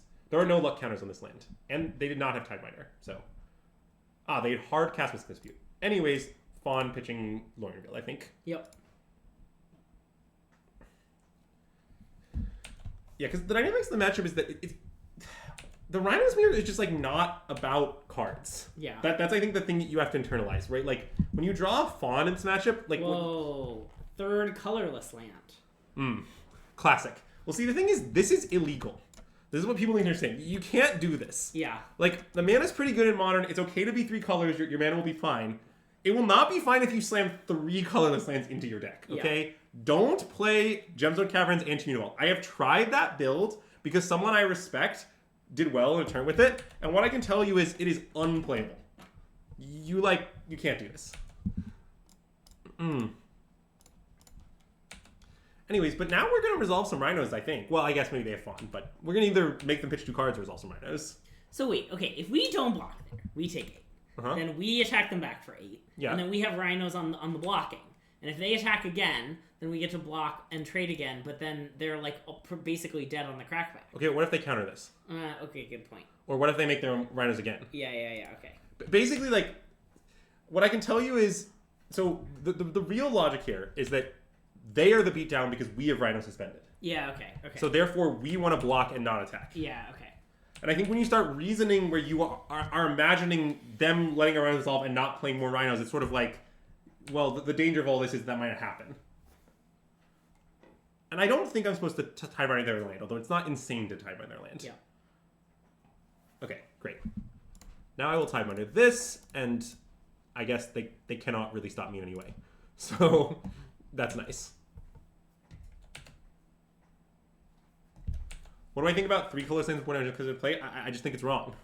I think you just, like, I think the deck is supposed to play 22 lands and 4 Lorien Revealeds. Because Lorien Revealed is so often pitched or, like, cast a spell, like what I realize is just, like, your deck is just playing too few lands if you want to reliably use your Lorien Revealed in that way, which I do. Okay, I understand that taps me out of Flame plus Dispute. I think I'm still maybe into Suspend. Okay, that is our last footfalls, right? Yes. Maybe, okay, wait, this might be wrong. I guess I do want this kicked flames to resolve, huh? Oh yeah, because we have a wizard. Yeah. What are we gonna do with it? Yeah. I mean, kill a random guy and draw 2 cards, I guess. Okay. Do you want to just do it now?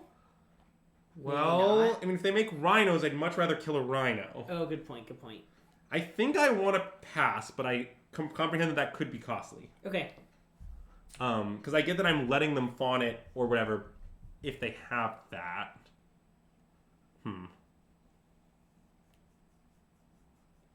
Yeah, thank you, Hopo was Hot Gun. That's an insane name. But yes, basically, like, in the Rhino's Mirror, I think it's a lot about who is football suspended, whether you're the beat down or not. Yeah. And just in general, when you have Rhino suspended, you're rarely under impetus to, like, make something happen. And when you don't, you often are.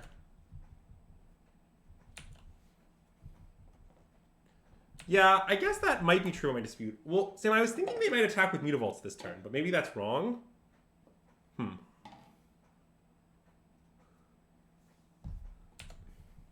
Okay, it appears that it might be wrong.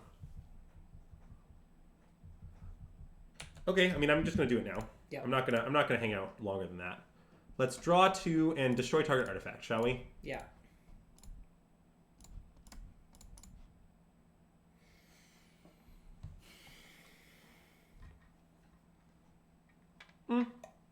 Good beats.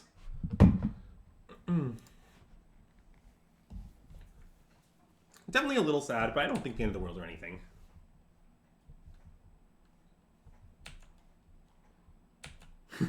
That's a good clarification, Armath. Wow. Fire and ice is for days, huh? We got so much ice, you don't even know how much ice we have. Yeah. Not to mention fire. Oh. Hold on. New plan. So what's the current size of this thing? 8/8? I like 8/8s. How do you feel about 8/8s, Greg? 8/8 seem pretty good to me. And I like that if they dispute it, we will dispute it back. Yeah. So yeah, let's play an 8/8, shall we? And this is why Murktide is so messed up in the Runner's Mirror, because okay, now that it's resolved, there is no way to deal with this thing. Yeah. Just like at all. It's impossible. You can let it block and then point to Flame Inward after blocks. Okay, sure. That's about the extent of what you can do. Anyways, let's also, I think, suspend at this point. I don't think we need to ice this turn. Okay. I mean, like, what would we ice, you know? Yeah, I don't know. And it is definitely a little bad for us that we spend all our rhinos, but I think it's more good for us that we control Murktide. Yeah, they could Otawara it, but that doesn't even really handle it. Like, I understand that we don't have the spells to replay it, like, this second, but, like, we're not that far away from recasting it. Okay. Maybe icing their green mana was genius. Yeah, maybe we should have iced them. I mean, the problem is they could just, like, draw a land for their turn. Yeah. I think what we did is right, Yeah. even though it didn't work out. Also, by the way, we're not currently, I think, losing. Oh, I agree. They could have borrowed too. Well, the thing about Brazen Borrower is that it's unplayable, so most people don't play it for that reason. Haven't we seen it from this opponent, or am I confused? That was the previous There have opponent. been The one who was playing Whitehead Borrower. Too many rhinos. Okay. Yeah, I get that we could Besage Mutavault or their thing or something, but I think we should have too much to do with mana. We should just play it as land. Okay. You down for that? Yes. And I want to attack with Murktide. Yes. Because I am not afraid. Something, rhinos and cast unsuspend. Yeah. Well, okay, but reasonable argument. Here I just think they're just like fucking dead. I know. I was being silly. It's a good argument that you made. I was mostly memeing.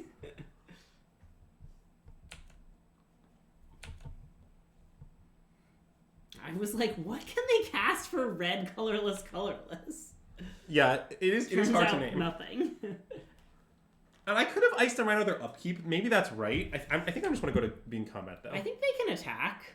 Well, you don't want to ice it even one of them? I do kind of like Fire Death. You know? Well, that's what I want. I want to ice one of them. Okay, you can ice one of them. Like, I think not icing at all is a little... is like okay. pretty dangerous. But I agree that we maybe shouldn't ice the second one because of Fire Death. Yeah. But notably, they can ice our Murktide, for instance. Yeah. Or they can have found an answer to it, but even though that's unlikely. The other reason I want to attack with Murktide there is because if we block with it, we whisk the Flame Lenore thing. Yeah. And I don't want that to happen. Yeah. So since they're able to play for our dispute. So. You would listen to someone with the lyric something, something, something, Rhinos on suspend. A classic lyric. Okay. You can attack opponent. And I think we just block. Okay. I mean, this is the spot where it could attack, but I think it's not because they have all these 2/2s they're just going to block with anyway. Like, I'm pretty down to just trade. And the other reason to trade is sort of that, like, a lot of the answers to Murktide are very temporary. Yeah. So by trading, we buy ourselves time to re-Murktide as needed. Yep. And I'm just not going to cast it for now. I'm gonna wait till the time is right. Ooh, that might be nice. I mean, if they're not just dead, that is. Which, to be clear, is quite plausible. How about 8 coming across the bow? So when is it right to fire them? Oh, the best time to cast fire is never.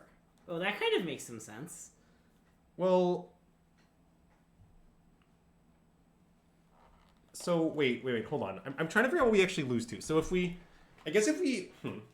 If we go to their upkeep and fire them, then they can fawn it, and we can't dispute back. True, but then... Well, we could just dispute back, and then they have to tap all of their mana to not be dead. Right, at which point we still win. Yeah. They're still deterministically dead. Right. Great. Okay, then we need to shock and fire the upkeep. Shocking is right. Okay. Yes, it seems like we fire on the upkeep, they cannot win, because it's with dispute backup. And sorry, to be clear, I didn't explain this at all, but the reason I'm shocking is that I can pay for dispute on dispute. Tidebinder. Okay, so Tidebinder taps them low enough that they now can't pay for our dispute on their force negation, so we just fire them right now. Yep.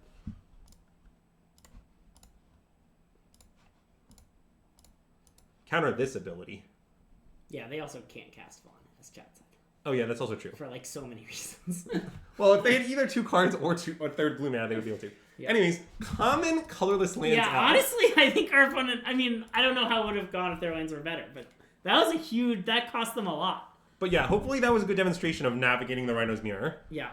Which I spent a reasonable amount of time thinking about. Do you think we're gonna play against it again? No, but you never know. I mean, we're 3-0. It is the best deck. Like to run up the score a bit.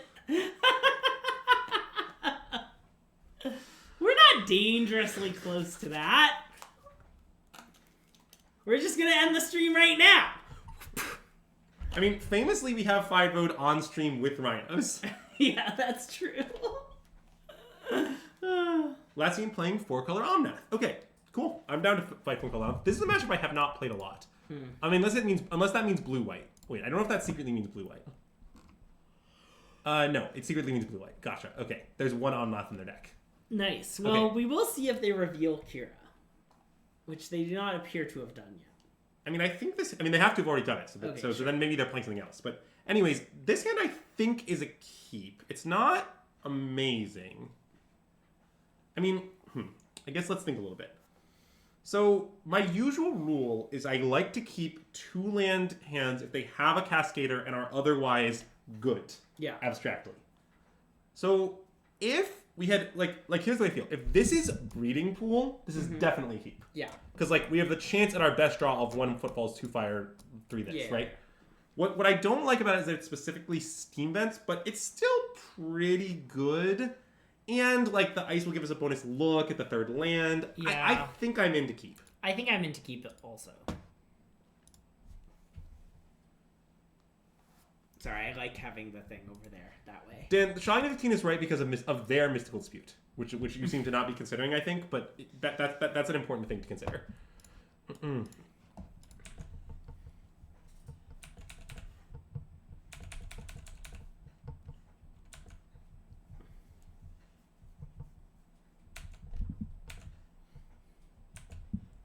All right, let's go get a breeding pool.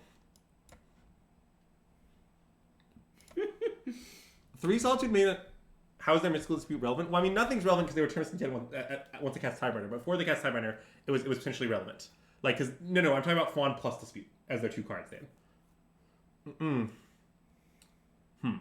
Well, we sort of need to ice them, but the problem is they can just not fetch. Yeah.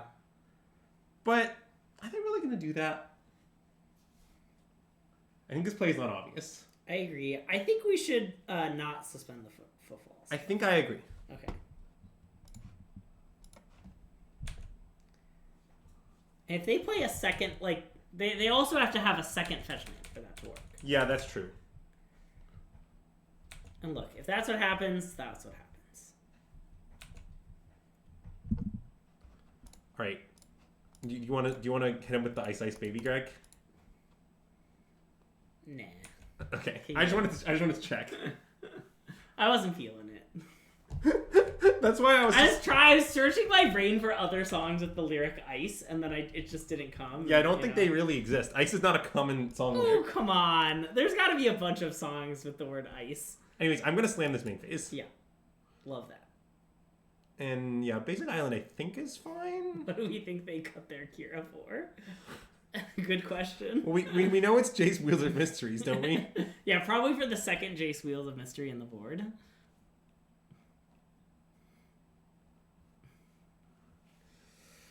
Oh, Cold as Ice is a nice one. That's a good one, Greg. Do you want to hit us with a nice rendition of Cold as Ice? I don't know this song, I'll be honest. I mean, I probably do. You're as cold as ice and willing to sacrifice our love. That one. I don't ask me to say any other lyric, though. Yeah, it's fine, Dan. I also don't know if I've interacted with Azax outside of the Systemagic chat. Yeah, Greg has literally met him, and he doesn't know if they interact outside the Twitch chat, so it that's could have important been to understand. anyone, though.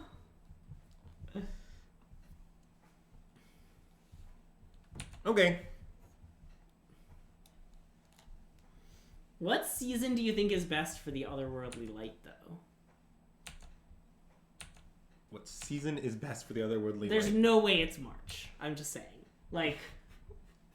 All right. I'll keep in mind that's not much. I think we should play this with Seiju, by the way. Okay. I know that it does stuff. I'm still in. I feel like July or something, maybe August, could have some good Otherworldly Light. See, because March is good for Swirling Mists, I think. But not for Otherworldly Light.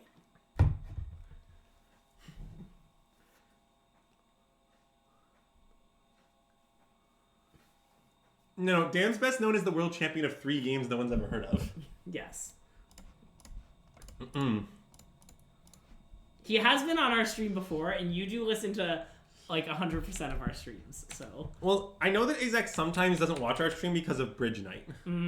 As far as I'm aware, that's the only reason he doesn't watch, though. It's just Bridge Night or he's here. Yeah. So, do you think I should cast this Murktide? Hold on, I'm researching the songs with ice in the title. So, like, if we cast Murktide, what I don't like is we're tapped out of Salty. Yeah. But, like, also, they have inevitability, not us. Yeah. So maybe it's best to just cast it and accept. I guess I sort of think we should just play it. I mean, it could go hideously wrong. Why Force Fairy instead of Salty? I didn't have mana because I spent it for Falls that turn. That's the answer, Cutler, man. I wouldn't have done that had I had in that world. Yeah, I think we just kind of have to cast it, even though I don't really like its chances of going well. Just sort of like we need to make them have something at some point. Do you want to cast a not full price Merc? Oh. Actually, that makes a lot of bounce sense. Because we don't really need it to be full size, do we? Yeah, let's just actually full tap out and then but delve 3 spells. Yeah. It's important to delve the footballs away because then they forgot you cast that one. Yeah. So then they'll miscount your footballs later when considering their plays. Yeah. Well, location definitely matters for Otherworldly Lights. I agree. What about for Otherworldly Gaze? Those don't exist on the planet. So I guess location matters a lot. Sounds like they're very location relevant, yeah. Yeah. Honestly, totally fine with that. Our Murktide was worth a whole Rhinos. Yeah. I mean, it's weird. We're definitely losing in the sense that, like, eventually their deck will overpower ours. Yeah. But we're not in the sense that, like, they haven't 2-for-1 us a single time yet. Like, the game at this point is just, like, we've both won from each other a bunch of times. Well, in fact, we 2-for-1 them, right? Oh, that's true. Because they played March and Leyline Binding to... Yes. Yeah. Yes. I guess, to be fair, we have to run Dead Gone, which is somewhat us 2-for-1ing us. Okay, so this is complicated. Because I don't really want to hit the trigger. Right? What I want to do... Because, like, here's the problem. So let's say I let the ring resolve, then I can hit the trigger, but then they can use it, untap it, use it. Which I don't want to allow. Yeah. So I think what I should do instead is let the One Ring resolve. Yeah. And then I can counter the first draw trigger. Yeah. And wait, is putting a burning counter on it part of the cost? No, it's not. So they'll only draw one card. Okay. So that's what I think my plan is. And I get that then they can, like, get me with weird timing tricks, but I don't. I think we kind of should just live with that, right? Because I think the draw 2 just seems so bad. Well, no, I want to Tidebinder the draw triggers. Is my plan here at least.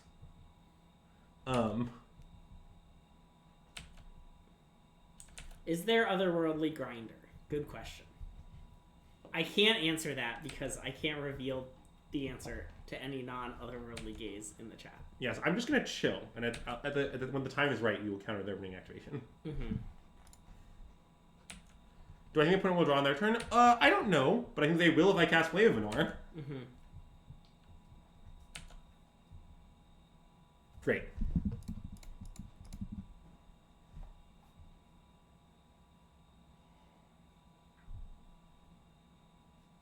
Sure.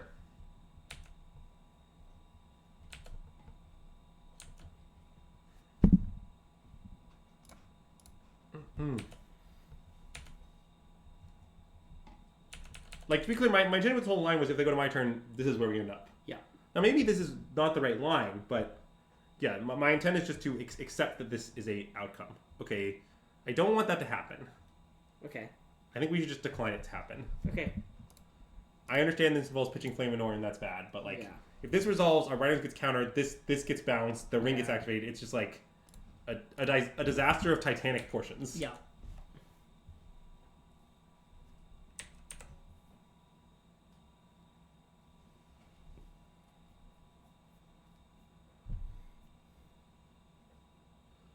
Admittedly, we might be losing anyway, but at least now we've got some Rhinos. Nice. Slides, why were you using your one time to cause us, people you barely know, to lose a random game of Magic? Yeah. You only get one of those. Do you understand that? Like, you don't get two. What? I feel like I've had so many one times. No, that's the whole point. You only get one. No. So if you use it, it's gone, and you never get another one. No. Greg, it's not called 3-time. They update, like, daily for me.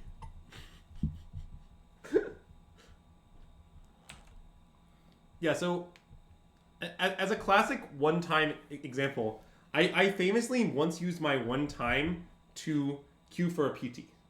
But I used it, so it's gone. I don't have another one ever. I will never have another one. That's rough that you only got one. I made good use of it. I queued. Yeah. What do you mean? That's what I used for. I was like, one time can I be queued for this PT, and then I was. And then I was all out. Okay, now we're dead. Let's concede. Okay.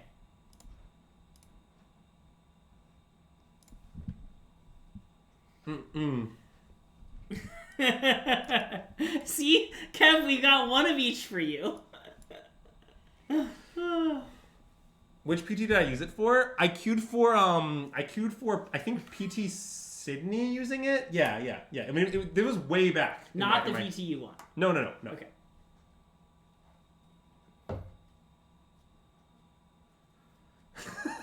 God, Marceline, that's so fucking great. The classic call your wife to get access to more one times line. Okay, so I think this matchup they're likely to board in some chalices, but I don't want to have any like deranged cards, you know? Sure. Like I mostly just want to try to manage them with like Flame Venors and Bosejus. The second Boseju really coming up huge here, giving us a nice 4 answers without boarding any weird cards. Yeah, that makes a lot of sense. I mean, it's not insane to have FOV to get Leyline Binding plus that, but the issue is the bindings will often hit Rhinos. Yeah. So, and like even getting back in Murktide is actually not great. Yeah. So I think this is how I want to configure. I understand that this requires one cut, and I don't really know what it should be. Is it like Fire Ice? It could be this. Mostly just because it's a grinding matchup where I want to draw more spells than lands. Okay. Even though I generally think the 26 is the right number. But we're on the play, and like, I don't know. I think this might be right. Okay. I don't like cutting lands as a principle, but I do it occasionally with this specific Rhinos config. Yeah.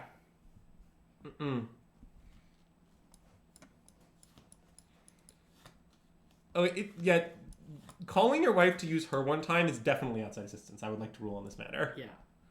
That's definitely over the line. I think this might be a keep. Really? Well, it has Wizard plus Flaminor, and it has Fawn. That's true. And like this is a spell kind of. Yeah, okay. And like this might be hard cast. I don't know. It's not great, but I think it's a keep. Okay. Is this U white or 4-color? This is blue white. You can tell because we lost the game. Zing. It's not a good keep per se. Now, let me ask you an important question, Greg. Yeah. Would you play Mutavault on 1 here? Probably answers no, by the way. Yeah, okay. The issue is I don't really want them to pitch Solitude to exile Mutavault. Ah, I see. Okay. That would be a disaster of Titanic proportions. Yeah. Or they could march it. Why is Mutavault in this deck? Well, it's mostly so you can attack for 2. But it is partially so for Flaminor. People really underestimate the attack for 2.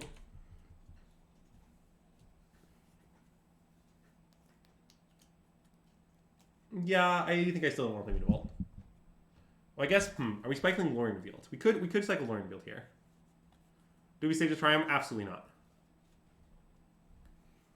Yeah, I'm pretty down to cycle Loring Revealed, I think. I guess the downside's pretty big. Maybe we just wait. Because I do like it as a build card to pitch quite a bit. Yeah, I mean, the issue is that, like, we don't have... Would we cast Flame of Anor next turn? Why, I kind of can't imagine doing that. Okay, then I don't want to do it.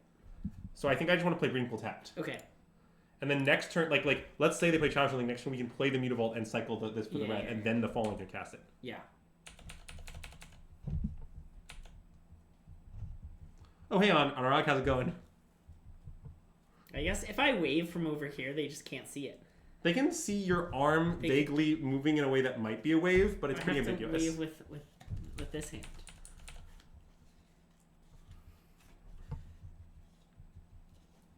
What is happening? They're just main phase fetching Tidebinder? Okay, makes sense. Yeah, no problem. Nighttime content is our specialty. If What's you know what I the mean. candle of the day? Great question. Today we've got a new candle to the stream. I was just at Target. A lovely Lavender Woods scented candle from the once again new and reinvented Threshold brand at Target. Because of all their burns and laceration concerns, they've just again upgraded their design. It has some nice notes. Oh, they're kind of hard to read. Okay, notes so now we cycle this. Citrus, bergamot, fresh lavender, orris, white cedar, and sandalwood. Do we have to have 7 cards in our graveyard to light it because of Threshold? No. But it's honestly, the improved Threshold brand, quite good. I think this is one of our better candles, and it's like pretty and looks elegant, has so many notes. Also, a lot of our candles have bergamot notes. That could be anything. I think we should cast Shardless Agent now with this build up. Okay. It's time to get moving. Bergamot is nice. I will never know if Bergamot is nice since I don't know what it is. I don't know. Dan just says things are nice, though. I assume Dan also doesn't know what it is. Burns and Lacerations is a split card in MKM. That would be great. If there was a split card of Burns Lacerations, I think we'd have to buy the original art and get it framed. Yeah, definitely. Veto. Sure. Yeah. Okay. Fair enough. See, what they don't tell you about when you veto a Shardless Agent is that we get a 2/2. Yeah. Don't underestimate a 2/2. Oh, bergamot is the main flavor in Earl Grey tea. Nice. Well, the thing you have to remember about Dan is that he actually knows things about food. Oh, okay. You don't be fooled by the fact that he spends most of his time in restaurants that cost nothing drinking with Greg Orange. He actually knows things. But he just says everything is nice. Well, that's true. If he says blank is nice, I think I'm it reduces my percent chance that I think he knows what it is. Also, a lot of our candles have sandalwood, and I've learned that I really like sandalwood as a scent in candles. Some of my favorite of our candles are the sandalwood ones.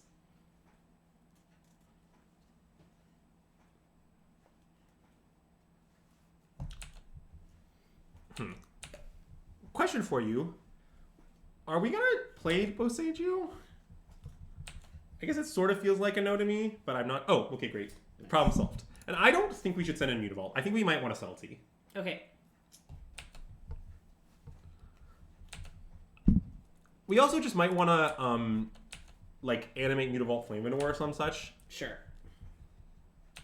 Which, to be clear, is still not an argument for animating now because I don't want to be tapped out now.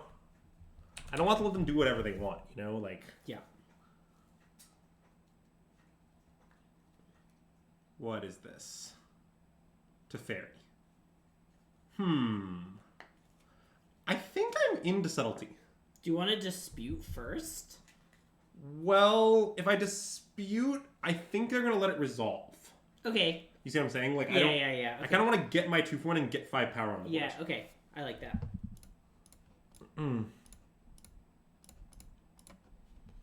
This is actually, like, I actually learned this principle in Limited. This is what I think is known as the FTK principle, which is often if you have an FTK and a kill spell, you want to play the FTK first. Yeah. Even if it's, like, a better removal spell than the kill spell. Sure. And this is completely analogous to that. Yeah, I mean, because of Solitude, I think Subtlety ends up having, like, a decent number of targets, but it's definitely not a ton. Yeah. Okay, so now the Mutavault Animate is more reasonable, I think. I think I might be into it. Okay. Because we have the magical 4 mana up still. Yeah. Which I think is the key amount.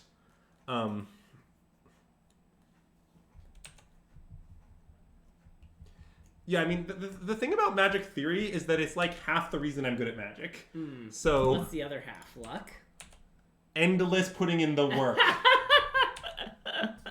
That's true. I don't know. I'm basically good at 2 things in Magic: theory and putting in work. Mine is theory and having friends. Who put in the work. Having friends who put in the work is so goated. You just have to be really nice, and then people want to, like, tell you the work they did. Yeah, you have to be as fun as Greg, though. Nice. It's hard to be as fun as Greg. Yeah. Not just anyone can walk in off the street and just be, like, as fun as Greg is.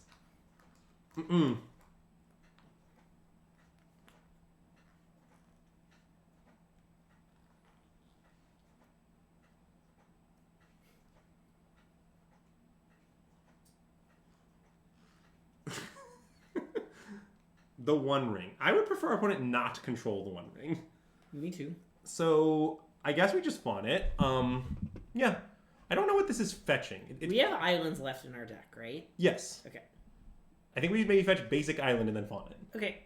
I guess I can just not fetch, but I guess we're going to fetch anyway, so let's fetch Basic Island. Okay. We don't have a lot, but I want to keep the Temur Triumph in our deck as long as possible. Yeah. So, yeah, I'm happy to just do this, I think. And I mean, I think we are currently winning. It's definitely somewhat precarious, but... Yeah. It's seeming like our opponent might run out of cards that matter, or they might run out of life points... How do I phrase it? They will die before they resolve a card that matters. That's what I was looking for. Double red and life doesn't matter. Well, why does double red matter?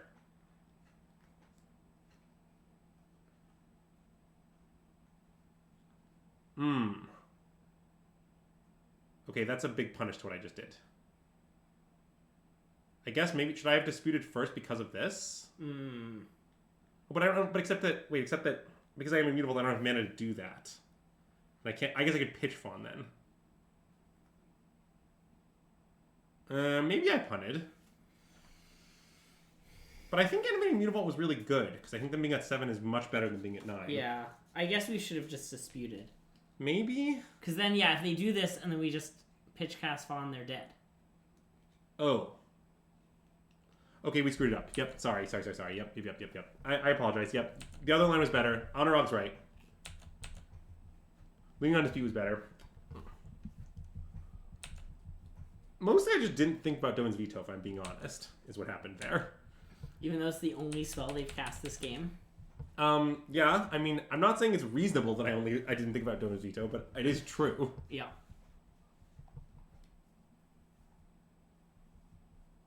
Mm. Okay, I think we just pass now, most likely. I think, Zach, what Andrew's saying is you want to use the FTK first because then you have Flame Tongue Kavu on the battlefield. Play Boseiju here? I don't want to play Boseiju here. What if I want to kill Leyline Binding? I don't understand. I just, my subtlety's just up right now. I'm not sure I get it. Yes, it's for the body. It's because you want the FTK body in play sooner so they can be impacting the board more quickly. Yeah. And I understand that what I said is a generalization. Obviously, I am not saying that there will never be a spot where this is wrong, but more just, when in doubt, cast your FTK first is what I'm saying. Yeah, okay, I agree. I would like to hold Boseiju given that. I don't know, like, I don't think I understand the scenario you're imagining where that fact is important. So, like, they go for something, then we settle to get something, then they dispute, then we dispute back, then they dispute again, and then, like, they're also not dead on board. I mean, I don't know, that's, like, possible, but it's asking, like, kind of a hell of a lot.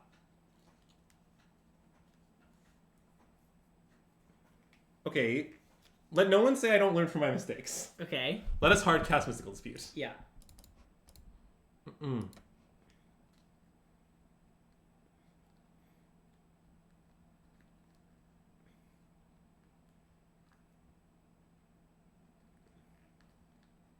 Okay, well, I guess that just plays. Yep.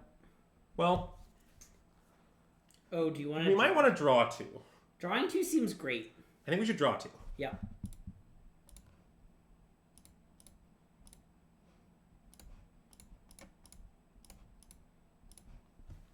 Yeah, I'm with you, Bob Jackson. I'm with you. We got there. Wow. Well, okay, I guess I was very punished for not playing the Boseiju, but I think I'd not played again. Oh, yeah, because you could have countered the counter spell. Yes. I think I'd not played again, though, to be honest. Yeah.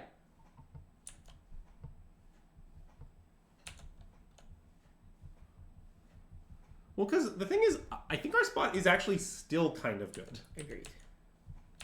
Because now we're at the point where, like, let's say our opponent Wraths, if Subtlety resolves their end step, they're just dead. Yeah. So, like, that's really good.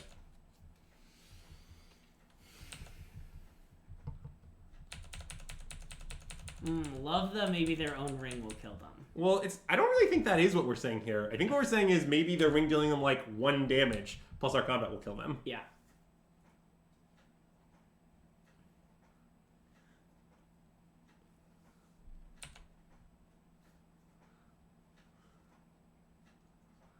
Okay, gotcha. I see. You. I would say you guys have a fairly generous definition of the ring killing them. Like, if we attack our opponent for 17 and the ring does them 3, is it really the ring that killed them? you know what I'm saying? See, now if they play the ring, now we can learn from our mistake. Although, yeah, I guess hard casting dispute doesn't do much. Okay, well, this happens. Yep. And then presumably they're just going to pass. Their Flooded Strand killed them. Yeah, there you go, Matt. Nice. And I'm pretty down to play 3/3 flyer with Flash here. Yeah, Phantom Monster. Has anyone ever beaten Phantom Monster, honestly? I think it might never have happened. I don't think so. I like the new limited Phantom Monster in the new set. I couldn't tell you what the card you're When it dies, you investigate. Okay. That's all it does. Nice design. Because I feel like there have been a lot of recently 5 mana 3/3 flyers that when you die, draw a card. But I feel like this is a nice variant on that, you know? Right. Sorry, I'm just thinking through this spot now. So, in order to survive, they have to deal with both our things or somehow gain life, which I don't really know how they do, because they don't have mana for Solitude. Yeah. So I think to win here, they're going to have to answer both our things. So given that, holding back Boseiju can prevent a Leyline Binding, which I think is better than having it in play, even though it could lock us out of the second counterspell. Okay. Thoughts on that? That makes sense.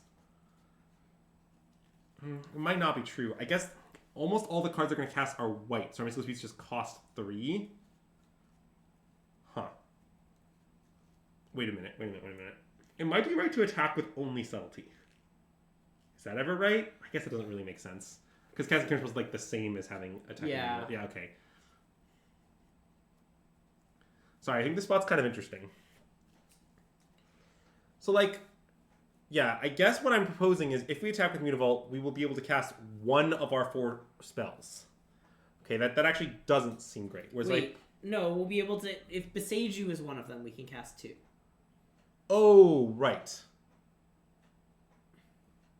Okay, I'm back to thinking we shouldn't play it. Yep, you're right. We're just saying we can cast Beseiju in any one of these 3. Yeah, or Dispute on blue spells. Yes. Okay. I'm in. Sorry for the delay. Oh, and thanks for the raid. Thanks for the raid, Jaffer! Welcome to System Magic, everyone! If you're new here, we're System Magic. I'm Greg, this is Andrew. We are playing some modern Rhinos, the best deck in modern. Wow. Way to hit him with what I'm thinking, but don't say, Greg. You say it all the time. Constantly you're talking about how it's the best deck in modern. You won't shut up about how it's the best deck in modern. I decline. Yeah. Things are going great. We've been winning a lot, which is nice. And we really appreciate the raid. I decline again. Actually, it's probably right to let that resolve and then counter this again. Yeah. Actually, it might not be. Also, wait, what if we just say okay to the... Well, okay, yeah, I guess we should 1 mana dispute. I don't see why we shouldn't 1 mana dispute. But I guess I'd rather have my cards go to the graveyard because of Murktide in our deck. That makes sense. So, fine. Anyway, they won't survive the turn. Obviously you're not going to survive the turn, Greg, but, you know. I mean, don't be ridiculous.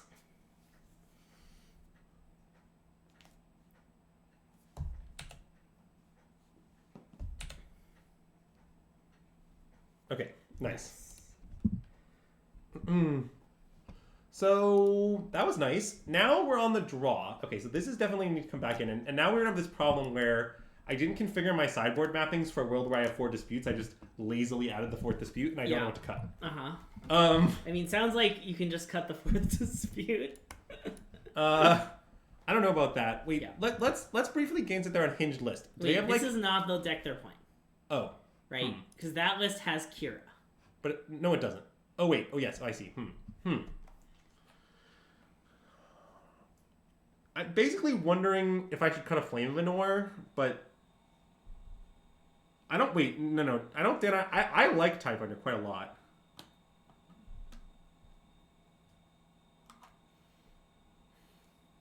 Oh, Tidebinder replaced Kahira. Yes, that's true. But I don't really want to trim Tidebinder given that they have Tidebinder. It gets Solitude Binding, the One Ring, and their Tidebinder stand. It seems great to me. Yeah. It gets like everything. The 4th Subtlety? Yeah, that's pretty hinged. Yeah.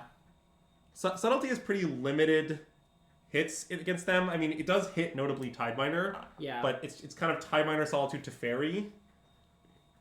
I may be down for 3 Subtlety. That makes sense. Yeah, I don't really know if it's right, but it seems hinged. I like how we won that game and never controlled a Rhino. Yeah. Dan, I think it's not that awkward against the ring, even though it's awkward again. Even though it was awkward that game against the ring. Yeah. I mean, normally you just counter the Invincible build trigger and they draw 1 card, and then you like untap and like murder them. Is normally play pattern.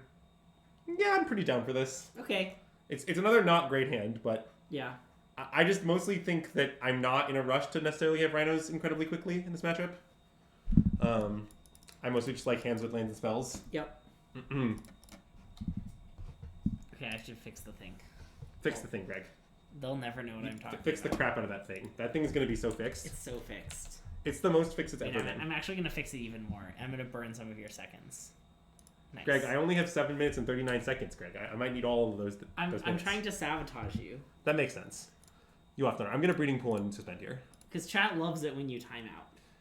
I'm doing it for the content. I think chat's like honestly kind of mid on it, but they definitely... Chat loves it when your clock turns red and then they can freak out. They do like... Chat does love freaking out when my time is not even all that low. Playing against control, scary, too big brain. Wow, I couldn't agree more.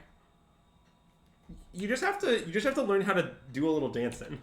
God, when I played Beans against Control, it was so stressful. I was comically crushing my opponent at all points, and I was so stressed. Yeah, I do remember that. I do remember how stressed you were. I had 4 Beans, and they would play a thing, and I would play the same thing and draw 4.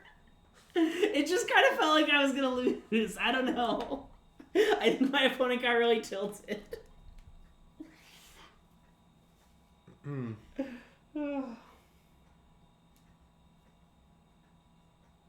I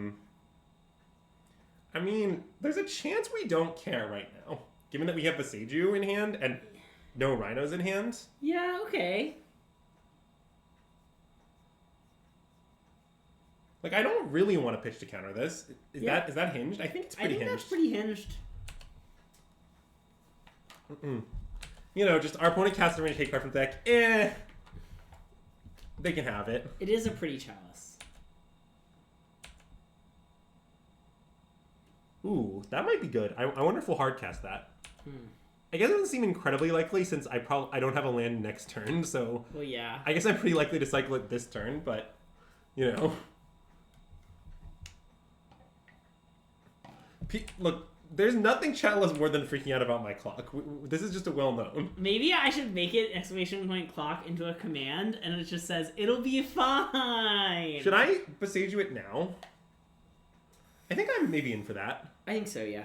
What I like about doing it now is I don't want to do it when they're on 5 mana because I don't want them to be able to Tidebinder it with Veto backup. But if we do it now, they can't Tidebinder with Veto backup, and if they Tidebinder, obviously I'll dispute, and I can fight with Force or whatever. Like, there's just like no way it will end up being countered. Yeah. Yeah, I'm very smart and also handsome. I get that a lot.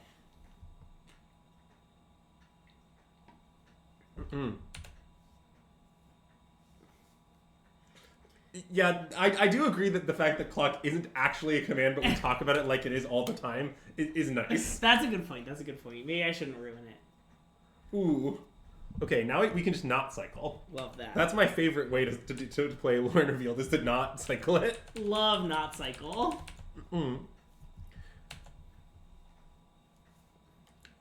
I think they probably should pick a fight this turn, though. No? Okay. Look, we have Rhinos on suspend. Who's the beatdown opponent? Who's the beatdown? I thought if we have Rhinos on suspend, they're the beatdown. That's what I'm saying.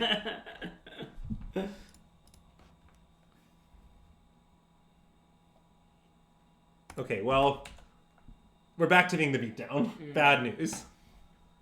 Yeah, I don't want to cycle this Learning Revealed. Is that hinged? Like, I think I just wanted to hang out longer. Okay. I'm pretty down. I mean, it's sort of dangerous, but, like, it seems kind of right to me. And, you know, we might just, like, play a Subtlety on their end step. Yeah. I don't know. If we ever draw a 5th land, I feel like we're going to be happy we have this Learn Revealed to cast. Because the way this game is going right now is, so there's kind of a stage of control mirrors where, like, everyone starts hard casting a bunch of shit because everyone's out of counter spells. Yeah. And I think we're sort of approaching that stage. And I know this is, like, not exactly control mirror. I understand that my analogy is a little strained, but I think this is true if you squint. I guess. All right, well, we'll fawn that. And I mean, I will fawn back if they do something here, I think.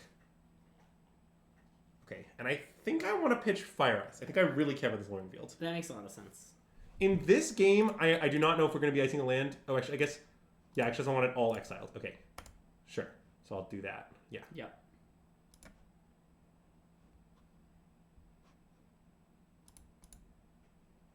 Cool. Yeah, so they just literally have 1 card left. So if we draw a 5th land, we are slamming our Ancestral Recall. Yep. Okay. Pass the turn, 3P Flash. God, I wish they could buy Kira so that we could subtlety it. I do wish that as well, yes. What is being cast here? 5? What costs 5? Big Teferi? I can't name another 5-drop that would be in their deck, but I don't know. Oh no, disaster!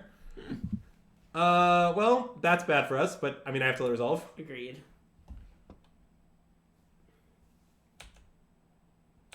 The problem is if I subtlety in response, then they can resolve Teferi with a land. So yeah. we can't be having that. I'm gonna play this though. Yep.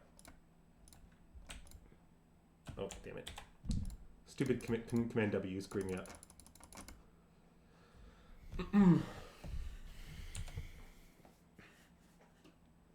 People underestimate 4-mana 3/3 flash. But that's just a strong limited card if we've ever seen one. Right, Greg? I mean, 4-mana 3/3 flying flash, 5-mana draw 3 cards. We've got a stew cooking here. To be fair, 5-mana draw 3 cards honestly hasn't been good in a limited format in like 10 years. What about Into the Fey Court? That does more than that. That's a big part of why it's good. Like, if Into the Fey Court didn't make the Fey, like, wouldn't it just, like, be kind of bad? Yeah. Cosmic Rebirth on Chalice the Void. Okay, so I think our opponent doesn't understand. Chalice the Void doesn't matter. I mean, it matters a little, but yeah, it doesn't matter a lot. Nice. Yeah, I mean, I'm just going to slam it. I do not think we should wait on it. They might not even have a good thing to cast. They only have 2 cards in hand. I'm just not that afraid. And we can find, like, a blue-red land, I guess.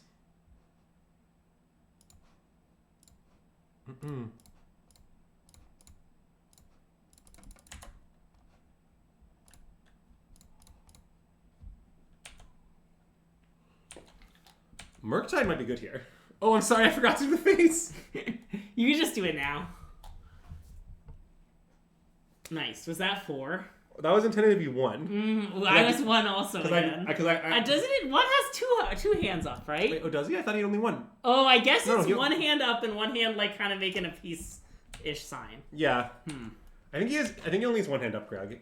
He's just a common 1 hand up kind of guy. I've done this to be 1 many times. Anyway. Greg, it's not my fault that you don't know what 1 looks like. Yeah. Anyways, let's cast an 8/8 Murktide. Yeah. I guess I don't need to be that big. I can just like make it like this big, probably. Okay. I get 7? Yeah. Just in case it bounce spell. I don't want to go too deep on this, but yeah, okay, well. So, I mean, it's not clear that we're losing right now. Yeah. I mean, I'm going to pass the turn EOT Subtlety, is the plan. And we'll take it from there. At some point we can answer this Chalice, but we can also just always not answer it. Yep. Was this a creature and/or planeswalker? Oh no, is the Lorien revealed? That's a disaster. Fuck. Okay.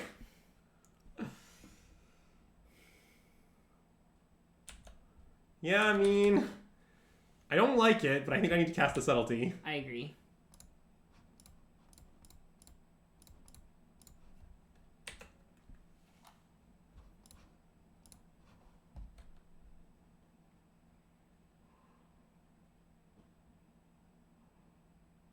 Okay. Not a show of strength from our opponent. Let's hit him with a Mutavault, shall we? Yep. Wish there's a second Mutavault, honestly. Stupid Gemstone Caverns.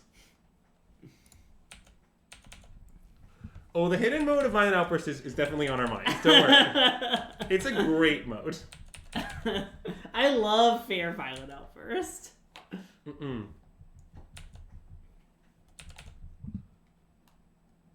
Yeah, I mean, I'm going to cast Subtlety again. I'm not afraid to take a stand. Everybody something something? I don't know the next lyric. Okay. Any bangers? Any bops? Okay.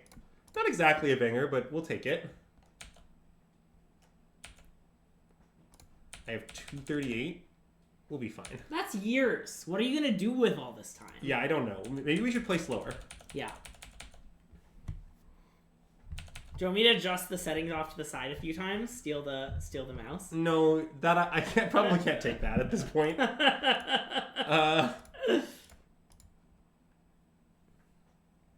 Okay, good. So if they had a counter back, we would be dead, so... Oh, the nut draw. Subtlety again. Time for a bathroom break. We're playing Slogurk in Modern. I think the joke is that it's not fast Gurk, but oh, okay. I don't completely follow Zach's. Did we mess up and accidentally write leave the Slogurk thing or something? I don't think so. Yeah, I mean, I'm gonna, I think... Oh, wait. Am I right not to play it for one? No, I'm just gonna play it. Okay. There's some complicated reasons I might be right not to play it here. Because of Solitude? Because, like, Solitude is, like, the way they get out of this, and, like, Yeah. maybe, like... But also, I do, like, kind of just immediately killing them. So, I'm gonna do it in the end. Yeah. Maybe we should play slower, slow Gurk. Slower Gurk. Slow Gurk. Okay, I'm gonna attempt to kill them with this. Yep. Whee! Thoughts? Prayers?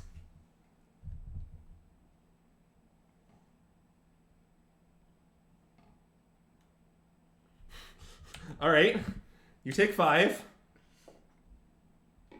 Go to your upkeep. Fire you? Fire you like Donald Trump? What's playing here? Bam! Woo! Hidden mode too good! Oh god. And we're 4. Nice. Best deck in the format, baby! Yes. I mean look, I don't think the blue-white control matchup is good for Rhinos. I'm not gonna lie to you, okay? I think you'd rather be on the blue-white side, but Yeah.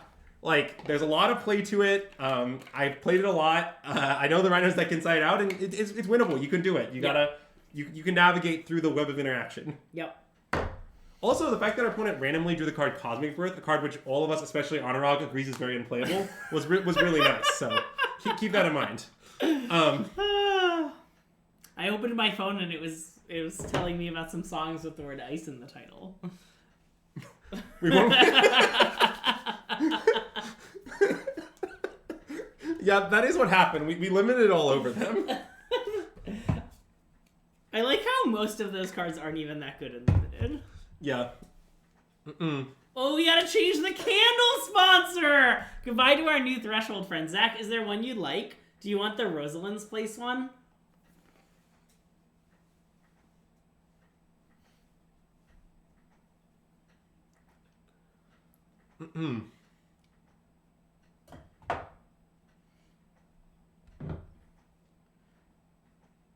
Oh, the drama has been rich. About the Rosalinds, there's more? Wow. Anyway, this is this lovely peppermint mocha candle that friend of the stream, Zach Kagan, got us from a store called Rosalind's Place. And apparently there's been a lot of drama involving Rosalind's Place recently. Well, this hand's just the best possible draw that I can produce, basically, so Yep. let's keep. Apparently our opponent was last seen playing blue-white, but it was a million bajillion days ago, so who knows? Okay. Azurius mid-range. I mean, I don't know the difference between that and 4-color on that. This has perhaps been demonstrated. Fair. But yeah, definitely just going to fetch a breeding pool here.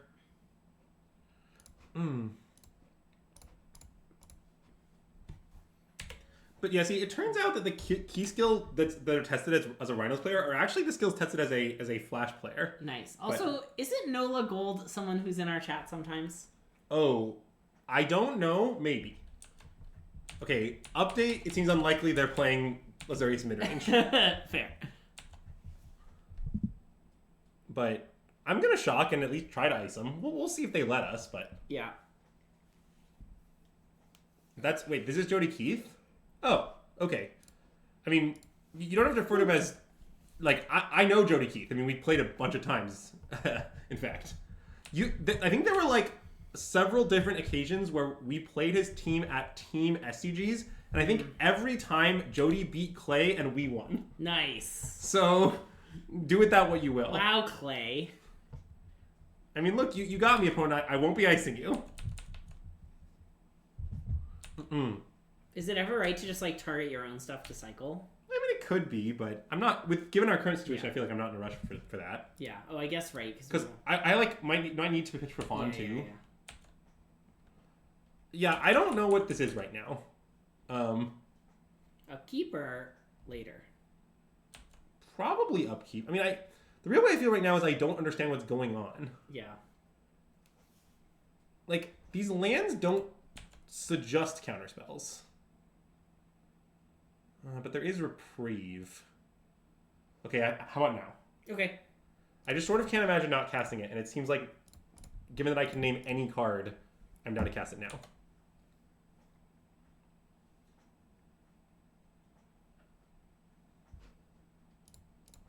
Oh, there's Shadow? Oh, it's Shadow? Maybe. I'm not... So, Mardu Shadow, though? I haven't seen Mardu Shadow in, like, 10 years. I mean, I agree that fetching untapped and tapped here is pretty weird if they're not going to, like... But...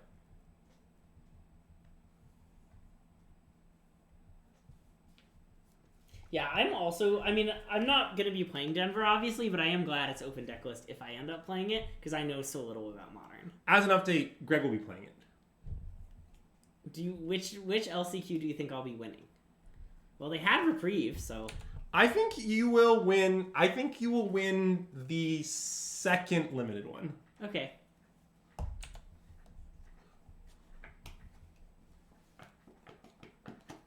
What? Dan, I don't think you're going, so I'm gonna go with no. Oh, that's very bad. Wow, that's a huge punish for doing what I did on our turn. Yeah. Because I can't do anything about this now. All right. Well, good beats. It is Murders Limited, which is great because I hate LCI Limited, and Murders Limited looks like it's going to be awesome, so... Dan, there's no way you're going. Don't lie. Come on.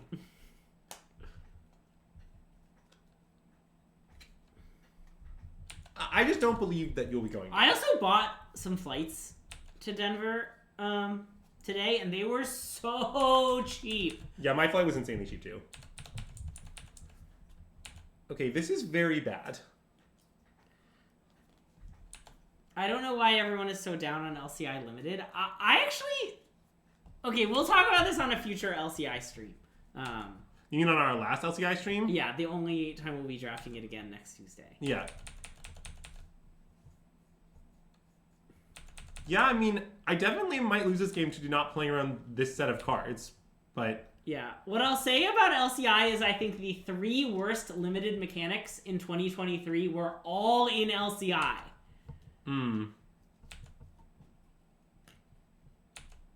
And to be clear, I believe those are Explore, Cascade, and Craft.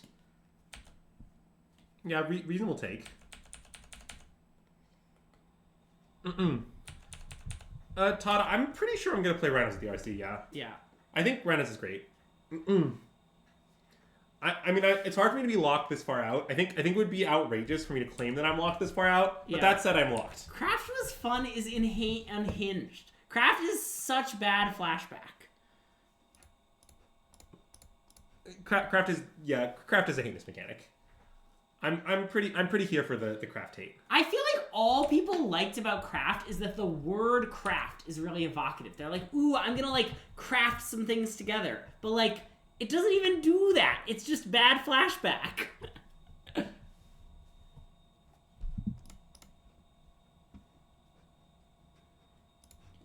Did I not like disturb?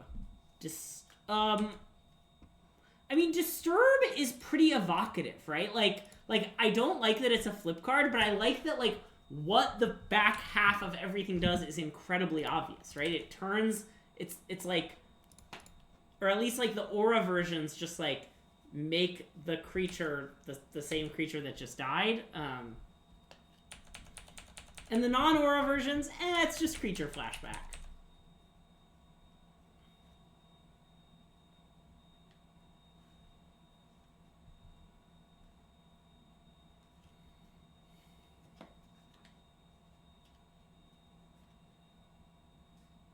Okay. I think this is fine. And I guess they could take are they going to take the fire? Probably. If they want, like... Yeah. If our opponent wants to take fire, so be it. It's Yeah. kind of the way that I feel. I'm not that scared of that. Yep.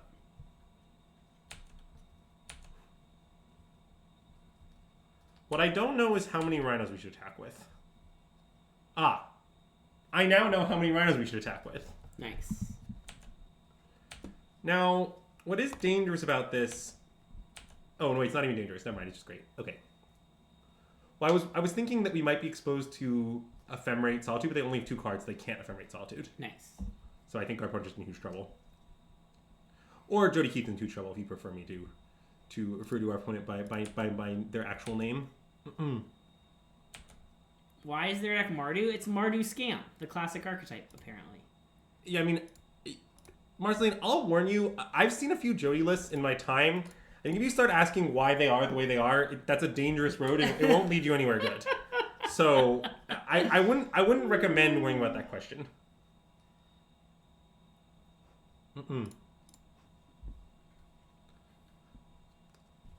Yeah, I think Cascade might be the best limit mechanic in the set, which I'm not necessarily trying to say. I think Descend is... I have no issues with Descend. Except the Descend, Fathomless Descent, Descended, Descend being both a keyword and an ability word is a little insane. Right, I agree with all that. That's why I made the claim that I did. Oh shit! Wow. Does LCI have the 4 worst limited? I mean, Toxic is pretty bad. Toxic was a mechanic in 2023, as is the Ring Tempts You, which I think was very fun in gameplay, but a little like it was so clunky. I'm not sure the juice was worth the squeeze. Okay, so wait, look, I need to briefly discuss sideboarding. So yeah. This is how I sideboard against stock Skin. Okay. I am trying to assess if anything about this matchup warrants a different sideboard plan. Yeah. But I'm not sure it does. Doesn't really seem like it. I mean, like, the thing is, like, okay, you could say, like, well, they have Ephemerate, don't you want to fawn that? And I do. Yeah. But, I think that the main way I'm planning to manage that is by being able to kill things in response and using subtlety on their elementals and stuff. So I'm not that scared of it, you know? So I think I like this. Anyways, is Magnus good against them? Okay, what you have to understand is Rhinos is a terrible Magnus Loon deck. Like, I say this because, like, Rhinos is, like, infinite 3-drops and Magnus is, like, 3-drop 80 bajillion. So I basically don't board it in unless under extreme duress. Like, by which I basically mean if they're playing a ramp stratagem. Yeah. So I'm not going to board it in on the basis of our opponent's mana might be kind of bad. That isn't enough for me. Yeah. Also, hard agree with Dan. I also hated the Ring Tempts You, and then I played a bunch of LCI Limited, or not LC, whatever that one was, Lord of the Rings, and I was like, oh, this mechanic kind of slaps. Yeah, I mean, the thing about the Ring Tempts You is the gameplay is great. And they overall, like, that set might have had one of the lowest complexities for Limited of the ones printed that year. They just used up all their complexity points in the Rings Tempted You. Like, there were a lot of low complexity cards, which was great. Okay, I think it is somewhat interesting what I should tuck here. Okay. I think it's either Tidebinder or Flame of Anor. Okay. And my instinct is to tuck Tidebinder as our hand is pretty Chalice vulnerable. Yeah. Now, I understand that with Suspended Rhinos, we could maybe arrange scenario with Tidebinder, but I think I'd rather just keep the clean answer. I like the clean answer, yeah.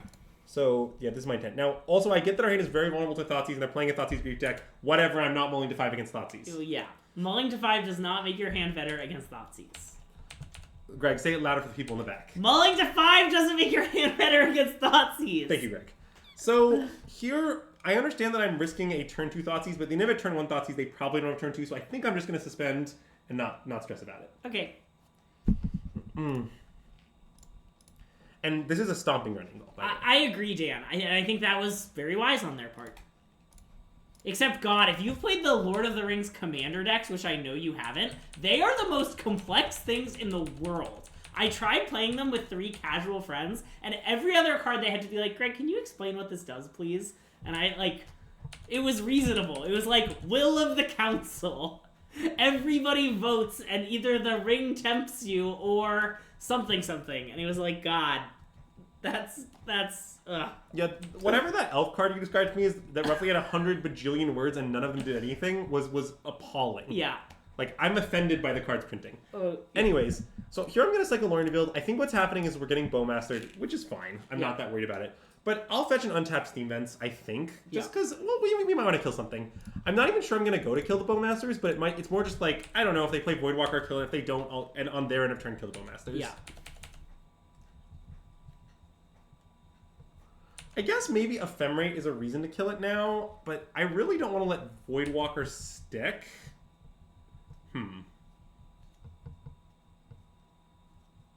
Okay, I think maybe I want to kill it now. I like killing it. It just seems like if they do nothing, I'm going to do that. Yeah, that Saruman card has so many words. Yes. And it is far from the most egregious in that commander deck. Chad, if you're claiming this is completely egregious, I mean, you are correct. But like, when you Castle Lock Thwain is the mirror breaker. Castle You Lock can never lose. The thing about Castle Lockstring is the power level is so low the card isn't playable in Pioneer. So our plan to remedy this is to play it in Modern. Yeah. Anyways, not having a third lane isn't great for me, but I'll just hang out, whatever. It's okay. Well, don't worry, I'm sure my hand has many spells that we can cast before turn 3. Reading the card 3 times explains the card maybe. Great. That is a very accurate description. Yeah. To be clear, let's be clear that the Shadow situation, we haven't seen the card Death Shadow. We in fact have no reason to believe our opponent is playing the card Death Shadow. Yeah. I understand that it's a card that has in it the history of Modern been playable and could even be in a Mardu type deck, but like there's no reason to actually believe that. Like I don't think our opponent's deck has Death Shadow in it just at all. Yeah, agreed. Grief Skin. Well, that's bad, but not much I can do about it, obviously. They'll be forced to take the Dead Gone, and they will take probably Shardless Agent, and then we'll improvise. Ideally, our improvisation will take the form of drawing a land. Actually, even more ideal might be that it takes the form of drawing... Oh, I guess this is kind of worse in the sense that they will get to re-grief us next turn if we don't draw the land. Okay, we really should draw the land. Zax, that is a strong argument. They have to take Murktide? I don't think they have to take Murktide. I think if I were our opponent, I would have taken Shardless Agent. Why do they have to take Murktide? I mean, okay, I get that our opponent did take Murktide, so maybe I'm missing something, but I don't think I understand. I guess drawing the card Loring Guild is a sort of a reward for taking Murktide, because now you'd be able to cast it. We wouldn't be able that's to. True. But like, I don't know how significant I really think that factor is. Anyways, let's cycle this. Yeah. And I don't think our opponent's deck contains Blood Moon, as you can see. So let's just get Temur Triumph. Yeah. This situation is bad. I don't think it's unwinnable, but it's not good. We probably will need to draw some Cascaders. Yeah.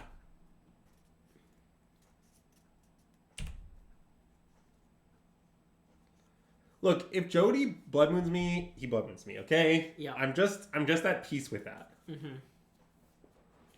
Thoughts on the Fedora meta and murders? Yeah, there are a lot of detectives all of a sudden on Ravnica. I don't know where all the detectives came from. They came out of the word work when there was a murder, Greg. Yeah, many murders. Yeah, I mean... Apparently Tristani had been killing for weeks. See? That makes sense. If you were a detective and you heard that there was a place where there'd just been millions of murders, you'd come out of the woodwork. Good point. Hashtag Tristani did nothing wrong. So what's weird about this is, obviously Jody knows that we have this Tidebinder. But like, I think if I draw a blank, I'm just gonna hold up Tidebinder anyway and not care. Also, right, we have Rhinos. Yes, Tristani did it like the tree. Wow, Dan. I definitely don't care about spoiling something that's been out for a long time. It's like on the cards. Also, I definitely don't care about spoiling it to you. Well, yeah, I do like the double illusion of transparency here where Greg knows that Dan doesn't care and Dan knows that Greg knows that. Wow. Savage reprieve, honestly. Yeah. Not much we can do about that, though. Yep.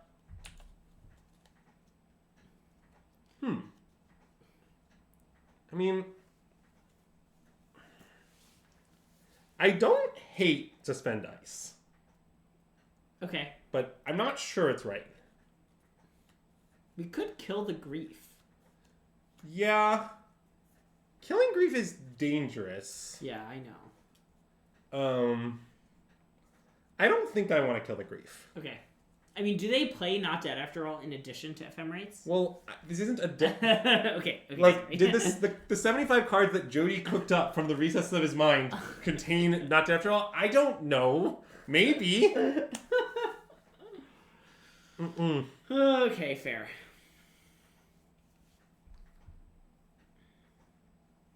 Oh, wait, you've seen this list? Bob Jackson, wait, okay, does it have Not Dead After All? Yeah, I mean, I guess if I knew they didn't have Not Dead After All, I would main phase fire the grief and suspend footfalls. It plays 2 of that effect. Okay. Huh.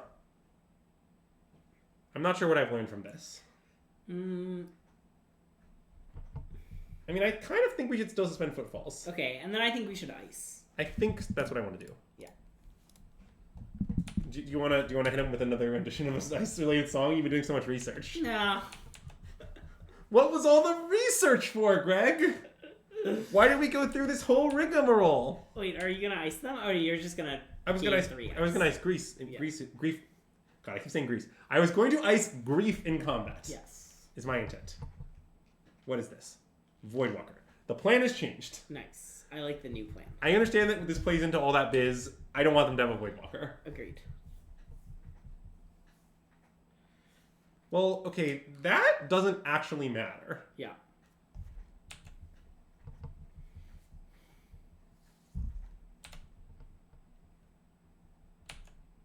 Well, they said it was going to be on like a new plane originally, and then they just decided to make, and then they thought about making it New Capenna, but then they decided to make it Ravnica, right? Because Yeah, you're saying that the crime plane makes sense. wait, they said it actively doesn't make sense on a crime-ridden plane.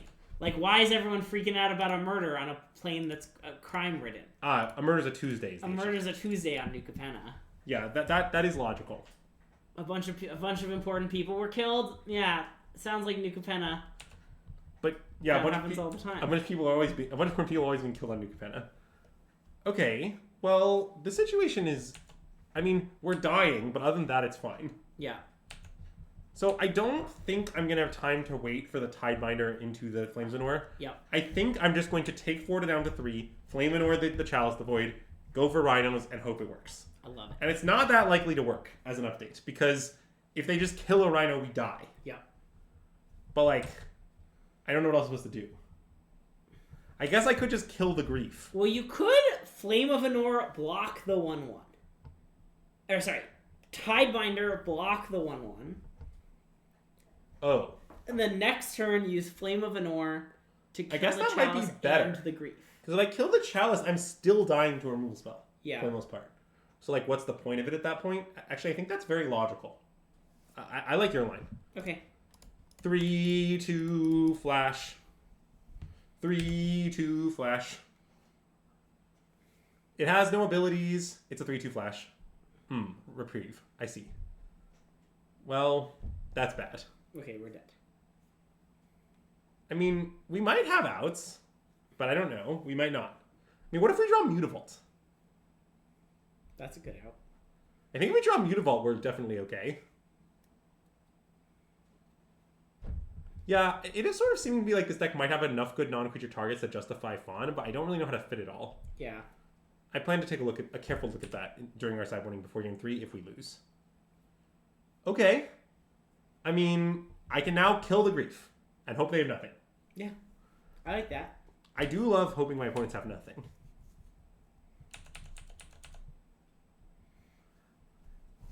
And to be clear, I do think it's right to go to their turn before doing this, because if they have Reprieve, we just probably can't beat that. So, not worried about that. Also, we can cast it again. Oh, wait, that's true.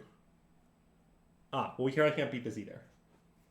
But, like, it's kind of annoying, because if we had drawn a land last turn, we'd actually be in pretty reasonable shape against Ephemerate, because we just counter this trigger. Yeah. And then we'd be all set. But, yeah, now as it is, we're dead-ish.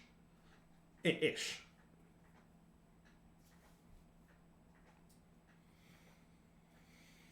Are you going to draw a card?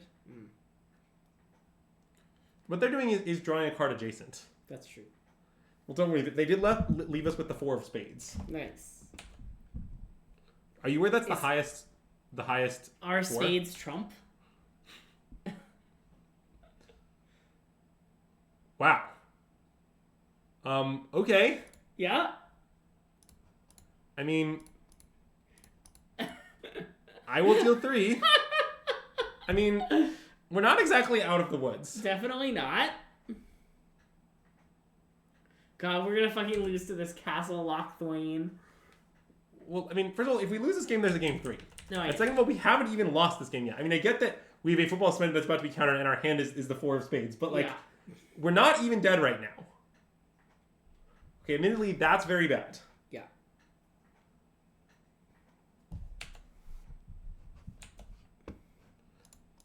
A good play here, by the way, is to draw a Tidebinder off the top and then cast it in our upkeep. Nice. Okay, good play here is to concede. Nice. Yeah, so I sort of like Fawn against this deck the way it's configured, but I don't know how to fit it is the thing. And I mean, it's a grindy matchup, which are not famous for Fawn being good. Yeah.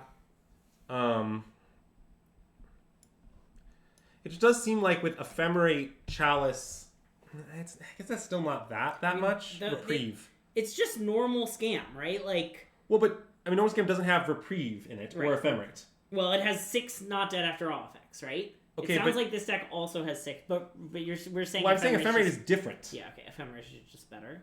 It's much better. Like you don't normally need to. Yeah, I guess Tidebinders don't do that much. I mean, they're not that great. I mean, I found them to be okay. I mean, the Wizards the way I'm confident that cutting them against Scam is wrong, but I'm pretty down to try it here. Okay. I think is where I'm at. Okay. The Tidebinders are not that great. Yeah. Dan, to be clear. I like them because I don't know, just like you counter Dothy Voidwalker triggers or you counter Chalice triggers and blank the Chalice, or like it like does things. Yeah. But I think I like Fawn better against this specific configuration. I'm not confident. Sure. Like where I'm at is I have determined through extensive playtesting that the better one against normal Scam is definitely Tidebinder, but this is different enough that I'm very uncertain. I mean, this hand is sort of horrible. This is the worst hand I've ever seen. Let's mulligan. Okay. Meh. One Boseiju is... Who says second Boseiju is a downside? Look, I know I often say that I keep everything against Scam, and I do, but there's a limit. Yeah. Okay?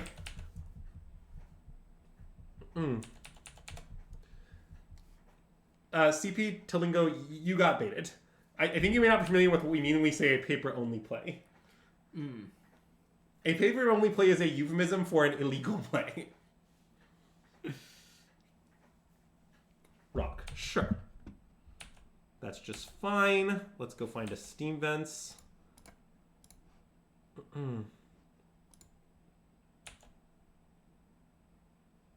Oh, we drew the land. Nice. Okay. So now, this is a spot with texture, so I'm going to briefly discuss it.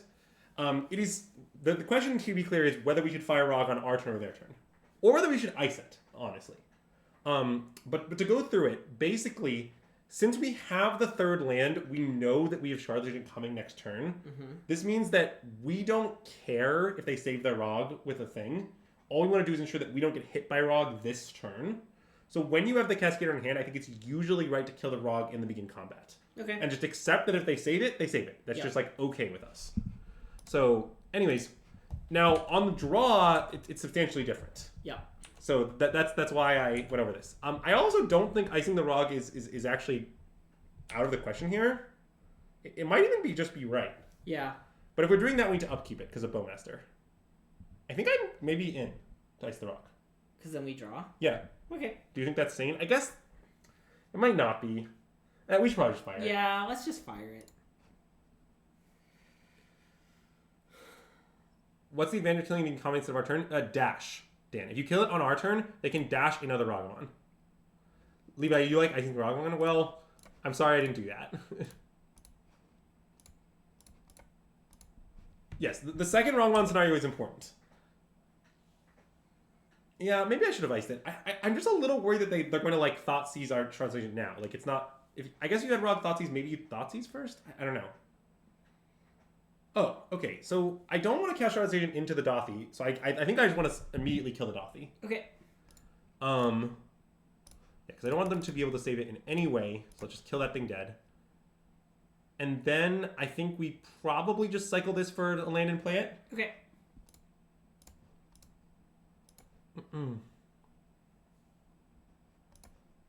Dismember, Dan.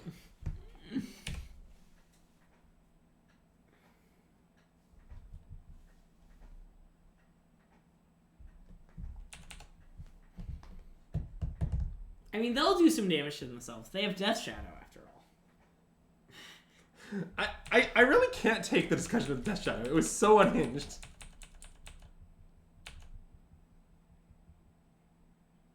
Okay, well, let's shard this agent. Yep. I don't really care if they reprieve it. I mean, obviously, I don't love that it getting reprieved, but I'm not, I'm not gonna not cast it. Yeah.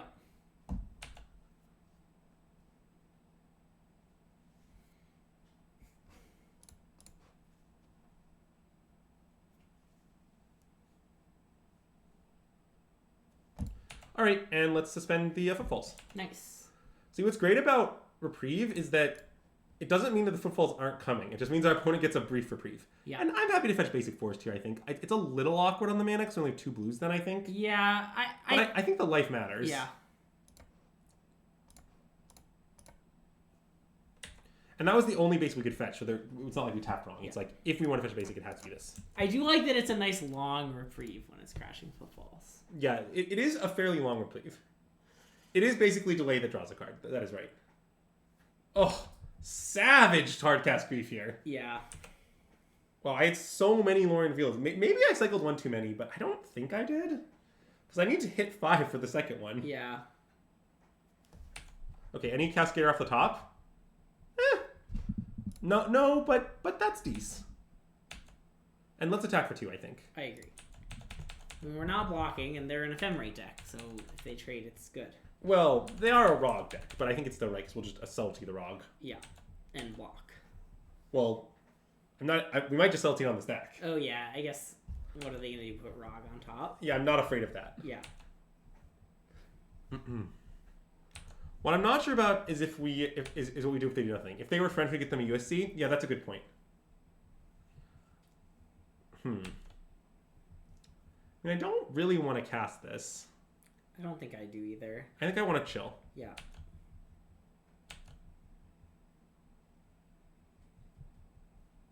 Nice. All right, let's attack. Yep. And I think I'm just going to take 3 down to 7s, continue to hold this up, and then on their end step go to kill the grief, maybe? Maybe that's wrong. I don't really want to kill the grief. I think they have a scam element. Yeah. Maybe I should just on their end step cycle the ice. I mean, I guess you don't want to ice the grief because they could have ephemerate. Well, I don't want to ice the grief because of a lot of things. Yeah, okay. Yeah, I basically just don't want to do that. Okay, I'm happy to sell this. It's okay. anything. Yep. I'm just taking my 2 for 1. We held the subtlety for 1 turn to take our 2 for 1. I'm very happy with that. Yep.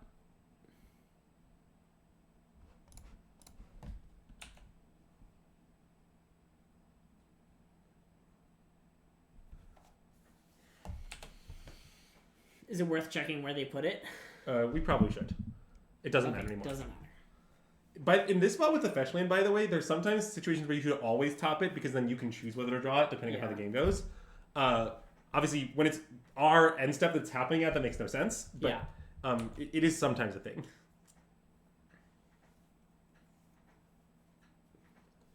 See, the thing I will say is, normally against Scam, my feeling on the matchup is that Rhinos is mostly the control deck. Yeah. Like, eventually you will destroy any hate pieces and cast enough Rhinos to beat them. Yeah. And it's the onus on Scam to, stop that from happening. But I'm less sure of how that works out against this reprieve build. Yeah. But I guess we do have this round on spend too, so there is that.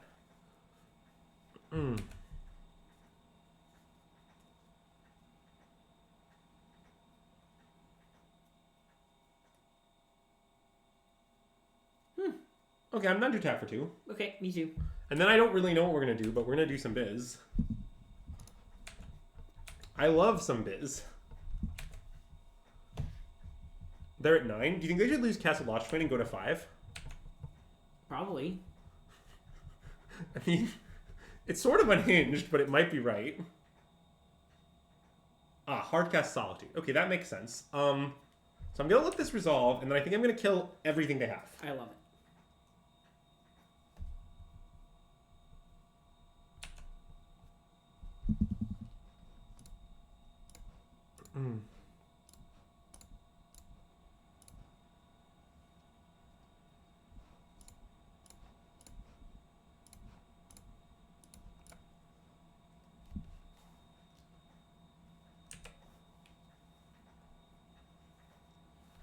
No consideration to 1-1-1-1.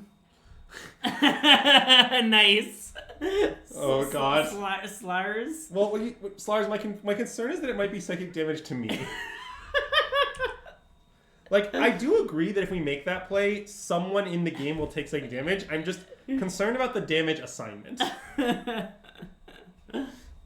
1 to each would be correct on arena. Wait, Because you can oops emote in between. Well, Dan, keep in mind that Greg can't. That's true. I could, but Greg can't. Yeah, you've been muted if it's me, so. I mean, if this Rhinos just, like, happens, we're in a good spot. If for any reason it doesn't, we're losing. That's just kind of the game now. That's sort of a way it cannot happen. Yeah. Okay, now we probably need to draw a banger. It can be... There's a lot of bangers that will play, but we probably need to draw one of them.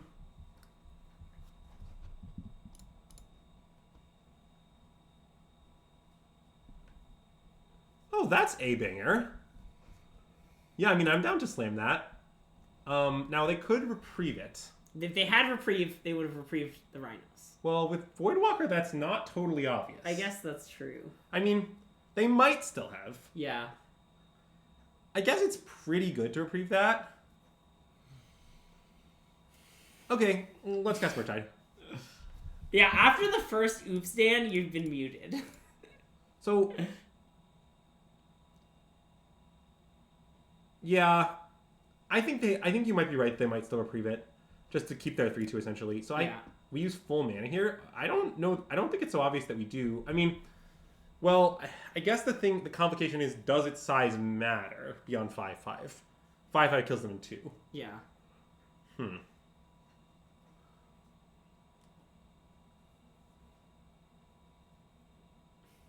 Arena should sell. You are unmutable.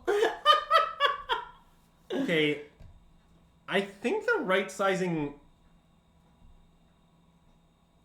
Yeah, I guess spending a lot of mana might be right. In case of reprieve. Yeah. I mean, I agree that I think they would have still reprieved the Rhinos upon reflection, yeah. but I'm not sure.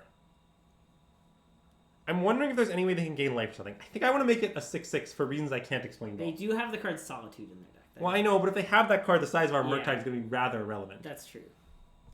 Oh, they've dismembered the void counter. Wow, I'm so smart. 6/6 is flawless. 7/7 matters if I draw another fire. That's a good point. Okay, Well, 7/7 it is. Though if fire goes into exile, it'll actually grow.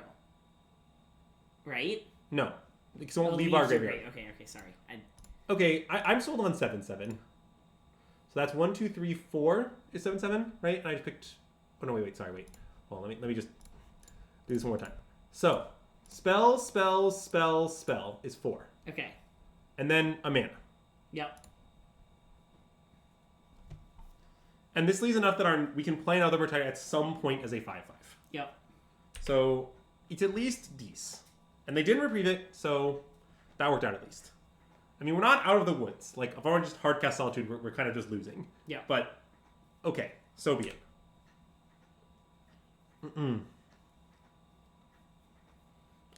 Their deck doesn't seem that good at assembling Delirium, if I'm being honest. I kind of doubt they have Unholy Heat. Yeah, I think it's virtually impossible that opponents Unholy Heat. Yes, the fire thing was discussed. I guess maybe... Oh, right. That's why right, okay. It matters because we might hit them for 7 and then 2. Yeah. Okay, so they used the Dothing Voidwalker and are presumably going to cast Falls? What is going on? Path to Peril. Oh. Okay, so they're killing our Rhinos and making Rhinos. Okay, well that doesn't actually beat us at all. Yeah. I mean, obviously, if that's where opponent's at, that's where they're at. But, okay, we're going to attack. Yep. I mean... How many times Castle Action? Oh, I mean, Dan, actually, I want to answer your question with a question. How many times has any player activated Castle Lock Train and won the game in Magic's history? Over, under 50. I agree that they're going to dash Rog, and I was wondering if we're going to block. I don't think so. I think all of their burn spells are creatures. Yeah. Like Ragavan, Bowmasters, right? Like, oh, I certainly agree it's broken. If by broken you mean non-functional. Also, it's been activated a ton just with its other ability, tap to add black to your mana pool. Like, we haven't seen any burn spell, literally anyone, that goes face. Yeah. So I think we just take it. Okay. Because there's a pretty relevant upside, which is... If they kill the Merc, we can kill them. If they have, like, Solitude. Yeah, but I guess if they do that, they can wait till our turn, and then we decide whether to go for the salty then. I predict we will go to the... I would like to go to the subtlety. Go for subtlety if we get to our end step. Okay, I'm not so sure. I guess Bowmasters is an issue. Yeah. I'm not worried about double Bowmasters. I mean, I get that it could happen, but I'm not worried about it.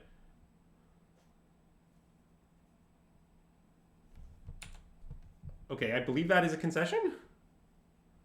I assume? They win with Bowmasters and removal? Well, okay. I mean... Well, Dan, Bowmasters is definitely a reason to flash it in and block. If we knew they had Bowmasters... If Bowmasters face up in their hand, then that's what we do. I don't understand what that Ephemerate means, if it doesn't mean a concession from Jody. Oh, they got Revolt for Fatal Push? But why does that matter?